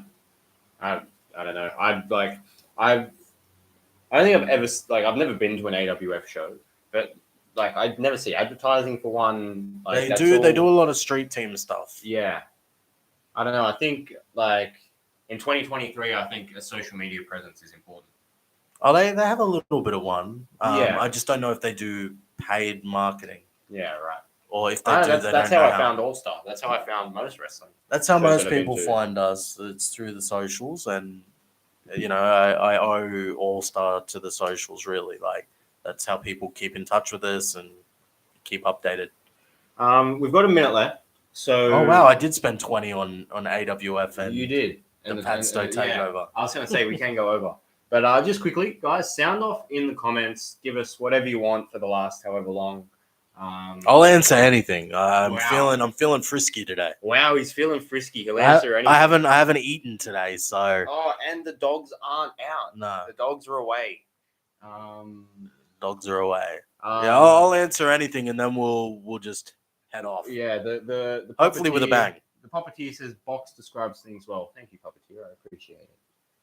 You're very eloquent, Alex Box. Thank you, Mitch Kristen. Thought you were gonna call me Alan Fox for a second. Alan Fox. Man, APWG was the best. I miss those days, says ring announcer Phil. APWG.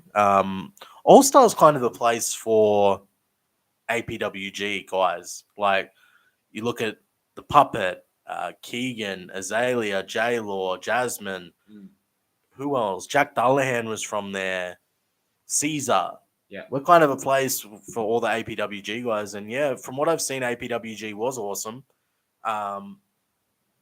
Yeah, I can't speak more highly of them. And, you know, the guys that lived it, they always put it over as well. Let's see. Shout out to the GWS Giants, massive comeback. No one likes AFL, Phil. Go away. Go to Melbourne if you want go to AFL Melbourne. fans. Get out of here. Go ring announce for a promotion that's moving down there. FWA. Yeah. Shay says pineapple on pizza, yay or nay? I'm going with nay. Yeah, I'm a nay. I don't like pineapple in I'm general. not a Hawaiian pizza guy. I'm more of a ham and cheese. My partner, Mia, she loves Shout out to pineapple Mia. on pizza. Really? Yes. What about pineapple on burgers? No, Nah, like a grilled pineapple? no. Nah. I'm not a pineapple guy at all. Really? I like Unless it's okay, slang for money. You know what? Well, pineapple guy when it comes to money. Yeah. You know what? Like, I won't eat any like actual pineapple, but I will eat pineapple flavored things. Like the lollies. Like pineapple lollies or like pineapple flavored drinks. I don't know. They're good. Mitch, comment?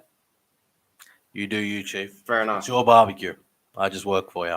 Too Sweet Matty Chew says news on the 9th of September show. I think that's an announcement for later. When did you It is. announce It that? is. Yeah, it's an announcement for later. It's nothing too exciting though. Like it'll all be revealed soon. It's nothing amazing. Although it could be. Who It knows? could be, We're in yeah. talks for something pretty cool. But Yeah. Re-announcer Phil says APWG. What does it say? APWG. I can't even read that. I can't. What does that say? Legacies? Yeah, it says legacies. Sorry, my eyesight's terrible. Phil was a referee at APWG. Good Phil was an times. APWG guy as well. I forgot to Yeah. mention him. I'm sure Agreed. there's others I'm forgetting. Nigel the Slug. He was an APWG guy. Yeah, the slug. Agreed. AFL is what does it say? Is shite. But I got up on the punt. Okay, so he's chucked a multi on the Giants for the comeback, and he's got it. I don't know, Tips, man. not slips. Yeah, tips Well, not no, slips. slips, not tips. Slips not tips. Sorry. Yeah, slips not tips, Phil. That's right. Yeah, look, I put a couple on over the weekend and didn't get up. But that's all right. You never get up, Box, No, because I go way too ridiculous with mine. with your $1 bets. Hey, it's my rule, and I have won with them before. Just put 100 on like. Well, I don't have 100 to put on, Mitch. Box. I'm not raking in the all-star money. All right. Yeah, because we're killing it. yeah. I don't have any oil investments. All right. How does that become like a I public don't know. thing? I don't know. Aries said it once, and it's just a thing. I actually do have investments Do in you? an oil company. Yeah. Is that why you It's- messaged the group chat the other day and was like, "Boys, look at the oil stocks." It's Yeah, going nuts." and nobody responded. It went up. Let me tell you. You talk. I'll tell you how Okay. much oil stock went up. Well, yeah. So I put $1 bets on, and my odds range from I could put $1 on and win $30 back, or I could put $1 on and win $2,000 back. I have won some lower end bets, but nothing too crazy. What's the most you've ever won? $45 on a Off $1. Yeah. It's not bad. Yeah. I won it on a. It was actually last year, the last round of the year. It was Parramatta versus Melbourne. I was at the game. I had Parra to win 1-12. I had, I think it was Will Penasini to score, Norfoluma to score, and I needed points under. And Norfoluma scored with like 5 minutes left, and it was like if any more points were scored, it would have been points over, and I pulled it off. All right, so I've got my oil stock here. I won't name which one it is. Yeah. Although I don't know why I wouldn't, but I'm not going to. But Keep that secret. I will, yeah. But the stock in the past month has gone up 19.63%. Wow. So like a good day for me would be like 1%. If you get 1% on a day, you could make like $1,000. So in other words, that's $19,000. Yeah, but look, the fun with stocks is they go down as well. So I was like 13,000 in debt. So now I'm ahead because of this 19.63%. But yeah, I made some money there. Nice. I haven't sold yet. Yeah, It's not considered a profit until you sell it, Alex. Yeah, fair enough. So it's just. But yeah, I feel like some. In other words, it's just a roller coaster with your feelings. Look, it's very depressing. Like you can see here. Yeah. Oh yeah, no, that'd hurt. Now, when you're down there and you see that, there's been days where it's gone down, 15, 20,000 in a day, and you're like, oh shit. Like, but you've got to ride the wave. You do. It's like when you've got a multi on for every round. It's like, do I cash or do I ride? You just got to ride. Oh, well, the multi, sometimes it's smart to cash Well, out. sometimes it is, yeah. But for me, I'm not going to take a $20,000 loss. Fuck that. Yeah. My oil is always going to go up. So, yeah, if anyone's looking for a good investment, now I'm not a financial advisor. No, you're not. Just go for oil. Go for oil. You heard it here first, folks. And if it goes down, please don't blame me. I'm nowhere near an expert. Open Gauntlet says, re-announcer Phil, I'll take on anyone in FIFA. Mitch, you've been playing some FIFA, haven't you? Yeah, I'm not very good, though. No, he's not. I don't know. I haven't seen you play. I was just shitting on you. I play semi-pro. Yeah. Re-announcer Phil, fave live concert you've ever been to? I'm going to be honest with you. I've only been to 2. I've never been to one, so Really? there you go. No. Mine would be Kendrick Lamar. That was a great concert. I haven't really lived Alex Box. My life is the wrestling business. Well, if you are a hermit, we have discussed this. I am a hermit. You're a productive hermit, but you're a hermit. But I wasn't a hermit in my younger years. Yeah, okay. I'm jaded at the world now, so I'm a hermit. Should make a movie about me, a wrestling promoter that that hates. Here's a question. Yeah. If there was a movie made about your life, who would play you? I mean yourself, because you've dabbled in acting. But who would play you? I've dabbled, but I wasn't very good. Oh, I've seen some of your stuff. Oh, I appreciate it. You know what? I only know one actor now, and it's a funny answer. So the puppeteer actually does some acting, and I would like him to play me with his green hair. So like, maybe at the start of the film, like I've got my normal like brown graying hair, and then I have like a bit of a crisis, and I'm like, fuck it, I'm gonna dye my hair green, and then the puppeteer, and yeah, we'll go with that.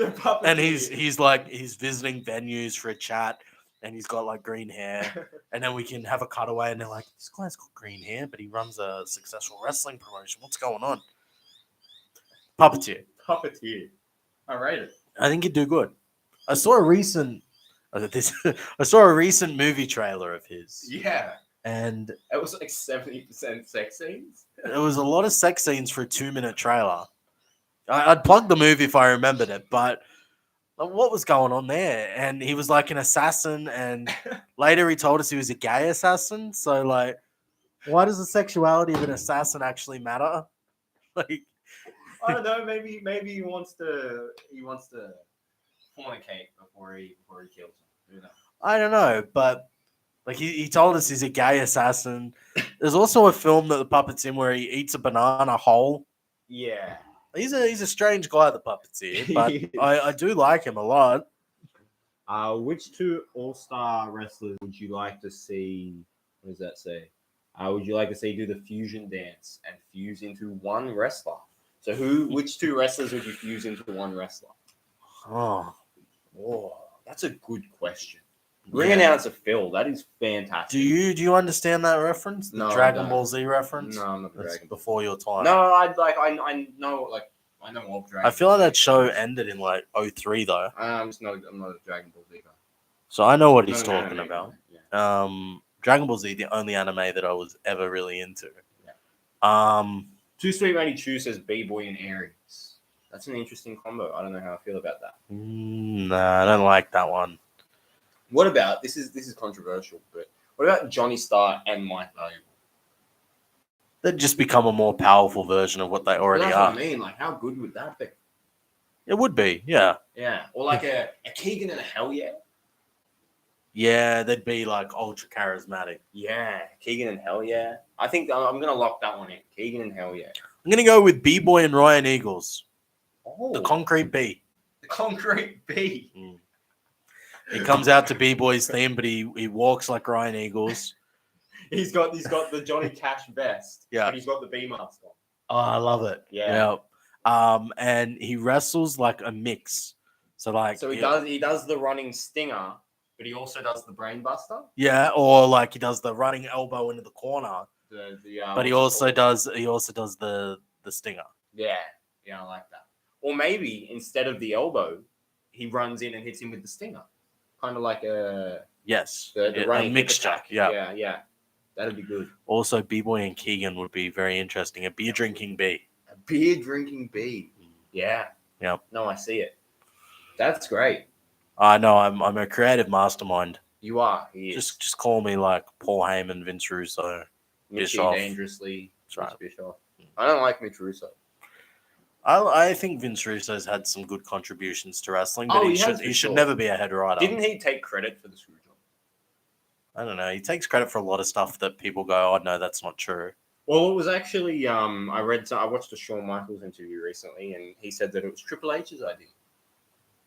Damn, Triple H, that goddamn politician. Yeah. The Smarks would not have liked that. No. Oh well. Yeah, we'll bring it out to Phil. If you got any other questions, fire. I mean, we're 10 minutes over, but that doesn't matter. The people are loving this. We spent half an hour at the start going on about NRL and our team. And what a team it is. What a team it is. What did he say? What does that say? Hashtag trips for president. Okay. That's Too Sweet Matey Chew. He's a Triple H fan. Oh, so am I. I like Triple H as well. I wouldn't nominate him. I wouldn't vote him as president. Why not? Well, I don't know. I'm more of a Shawn Michaels guy. Oh no, Mitch, what would be your dream international to bring in? See, that's tough because I'd just say someone like Shawn Michaels, right? Triple H or whatever. Well, you got to be realistic with that question. Let's go current, and then let's go dead or alive. I think current and Chris Masters. Nah. This is a never before told story. So we almost got Jeff Jarrett. Yes. For a night to remember this year. I have been told about this. Before he went to AEW. Was that what stopped it from happening? No, it was money. Oh, okay. He wanted too much, and I wouldn't have been able to make the money back. Yeah, right. But he was willing to come in, so he'd be a dream one. Like, he's a Hall of Famer, world champion. He's one of the most known wrestlers, I guess. Like, especially for fans of like WCW and TNA from back in that era. Yeah. You know, people like. He was also part of the Attitude Era, the Monday Night Wars. Like, he would have been fantastic to have on. And With My Baby Tonight, featuring Road Dogg, Jesse James, banger. And then he was a territory guy as well, so he'd be the dream to have as a realistic option. Honestly, like, for me, if I was a promoter as well, I'd love to sit there and have a conversation with him because he spent so much time promoting as well, especially with his dad. Well, yeah, you'd be able to have that, but you'd also be able to have like a wrestling conversation with him. Yeah, he was just, and he would have drawn like amazing as well. 100%. But AEW signed him, and it kind of went. Yeah, it's also money as well. Yeah, fair enough. What's our ring announcer Phil saying? Who has the best theme song in Australian pro wrestling? Or narrowing it down to All Star? Aries. Aries? Yeah, I'm still going with Keegan. Like, you can't go past Seven Nation Army. I know it's a little bit generic, but it suits Keegan so well. You're a Keegan fanboy. I am. B-Boy's up there. B-Boy's got a good one, yeah. Brian Eagles. Eagles has got a good one. Yeah. There's only a few that I've added to some playlists. Have you added the Eagles one? Yeah, 100%. Yeah. Wow, okay. Yeah, I'd make that my ringtone. Oh, yeah. That's a banger. Well, I agree. Calm down. What else is there? What other theme songs are there? I know you said name one, but I think we've been through this. I actually picked Hell Yeah's theme for All Star. He uses a different theme elsewhere because he doesn't like it. Oh, I'd have to go with Wes as well. Wes has got a good one. Nothing to break.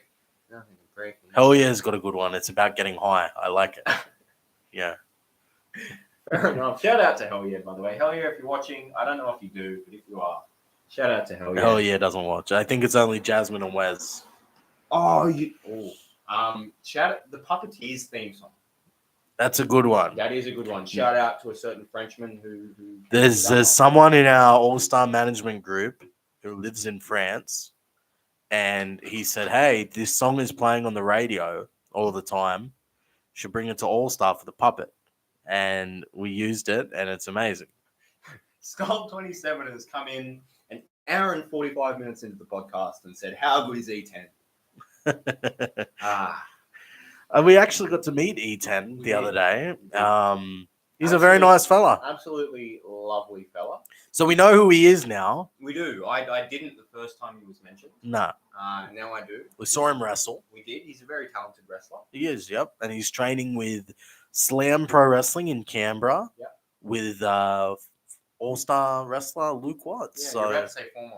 He's not former. he's just not semi-active, I regular. guess. Yeah, semi-active. Yeah, not former. Former wouldn't be right. No. Great wrestler, by the way, Luke Watts. He is phenomenal, yeah. Let's see. The Puppeteer says, "Thanks, French guy, for the Puppeteer song." Dream match stipulation to have at All-Star that hasn't happened yet. Steel cage. Yeah, I like that. Unfortunately, we don't own a steel cage, and I don't think any other promoters would rent us one. And I don't know that we get one where we store our ring. No. We'd be able to store one. We'd be able to host a cage match at Padstow for sure. Yeah, 100%. Yeah, but that would be my dream. What about you, Box? I'm going to go the same. If we're going realistic. Oh, go on, be different. No, but if we're being realistic, it'd have to be a steel cage. If you're not going to fit a Hell in a Cell or anything like that in there, you know what I mean? Yeah. Maybe one day we'll buy a cage. We've had Rumble matches. We've had the 3 stages of Hell. Have we had any I Quit matches in All Star? We've had an I Quit match in All Star. That'd be cool. No. No. Yeah, maybe an I Quit match. Just keep supporting All Star. One day we'll buy a cage. Yeah. We already got a wrestling ring, an extra wrestling ring, and Too Sweet Matey Chew says, "Get the trainees to make a cage." I'll get Jeremy Kopp onto it. Yeah. Bootleg elimination chamber match. Lol. And then I saw Aries versus J Law, last man standing. Cage. No, that's a steel cage. Does it? Yeah. Oh, it does too. Yeah. Steel Have cage. you done a last man standing match? Yes. Yeah. Or was that part of the 3 stages of Hell one? Though? Part of the 3 stages of Hell twice. So we did it at Night to Remember 1 and don't mention it. And the 3 stages of Hell in May. Yeah. Comment box. No, look, if you want to know what I'm laughing at, you're going to have to fish through our previous episodes, and you'll find out why I'm laughing about why Mitch is talking about the first ever 3 stages of Hell match. 3 levels. Don't give it away, Mitch. I won't. No. Go back to episode 3, I believe it was. Was it 3? With the puppet. With the puppet. Yeah, I think it was. If I'm wrong, don't blame me. Blame this guy. Yeah, okay. And, I just want to say, we're 7 episodes. It doesn't feel like we're 7 episodes in. It feels like we're a lot less in. We've pumped out 7 episodes. And we're doing great for someone who's only 7 episodes in. Yeah, we should thank all of our loyal listeners because we do like 150 to 200 on every episode. And to be honest, I didn't think there'd be that many people that are interested in what I have to say and what you have to say. Yeah, well, who am I? I'm just Alan Fox. That's right. But yeah, we've got 2 videos that have crossed 200 views. We've got a couple others that are pretty damn close. So yeah, I don't know, like when I was in school and finishing up and stuff, I never thought there'd be 200 people a week that are interested in what I have to say. Thinking about it, right? In terms of the YouTube world, it's 200. It's not that many, but it's 200 people staring at a screen watching myself or using it as background noise. All that. Yeah. But it's great. It's impressive. Like, name an Aussie wrestling podcast that's doing bigger numbers. There's not many. Like, No, well, I mean, I don't really know of many Aussie wrestling podcasts, to be honest. that's right. So, like, And I guess that says a lot. 200 people listening to what we have to say every week is incredible. Like, we're blessed, Box. We're blessed. We are.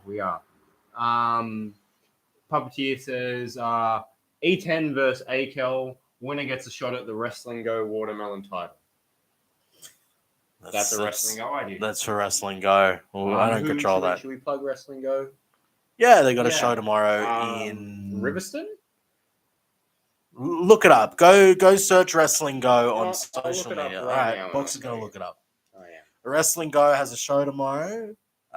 Promotion ran by B-Boy, and it's a great family-friendly afternoon. It's the Riverston Schofields Memorial Club. There you go. 23 Market Street, Riverston. So, if you guys want to head to that show, it's a great family-friendly show. Some great entertainment on a Sunday afternoon. And in terms of all-star guys, I believe B-Boy will be wrestling I think he's wrestling Otis. Otis. Okay. And so another all-star guy. Yep. So that should be a cracker match. And Aries was announced as wrestling. Yep. So Aries is appearing on the show. go see Aries, B-Boy, Otis, and the rest of the Wrestling Go guys tomorrow at the Riverston Schofields Memorial Club. There we go. What else have we got? Ring announcer Phil says, I went to school and played footy with Bam Bam tied to Ivasa.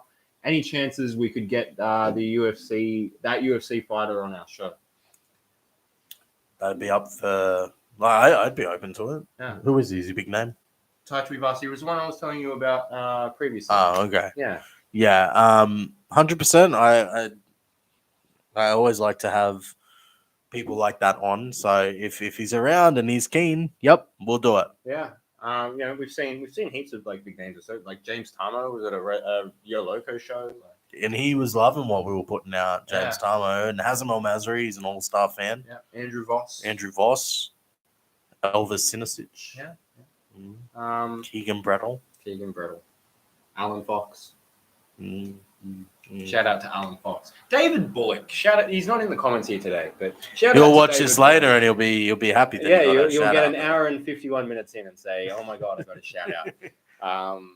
But I think should we wrap it up there? I think we should wrap it up there. Yeah, plug our sponsors. We'll answer any last questions. We'll wrap it up. Shout out to Bulldog Glass and Property Maintenance, Amy's Crystal Cleaning Services, and Raptastic Graphics. They do a wonderful job with all their services. Check out all their information on our social media. And yeah, I think we're good to go. Phil's put Phil just says, "Great job, lads." Is that what he said? Thanks, Phil. Yeah. All right, guys. Until next week. Yeah, until next week, episode 8, Featuring the first lady of All Star Wrestling. Jasmine Brettle. And that's gonna be an exciting one. Like It will to be. have a sit down with Jazz, and it's not gonna be a stock standard interview where we go, "Oh, What's your favorite match in your career? well, that might come up," but how did you get started? And then she's got to awkwardly sit there and go, "Well, I was a wrestling fan growing up, and then I went to the AWE school and didn't like it there." Like, we've heard that story, so it's gonna be. I'm gonna just have Jasmine in for a chat like we do with everyone, and see where it goes. I did actually hear that someone commented on our social media. I believe it was David Bullock who said the fans want to fact check whether the story of how Keegan met her was true. So, Which last week when we had Keegan at the wrestling show. Yeah, they want to. You can fact check it with her, but so we want to get. they told that story at their wedding, which I was lucky enough to be able to attend. So I'm sure it's true. But yeah, we can fact check it with Jazz. I'm sure she will confirm it all. Fair enough. I'm sure she has a different side of it as well. Yeah, probably. All right, guys. Thank you so much for tuning in. Make sure you subscribe, comment, like the video. Give us a share if you like our content. What time is it? It's time to end the show. It's time to end the show. It's time to end the show. We'll see you guys next Sunday at 3 p.m. live with Jasmine Brettle. See you then. See you guys.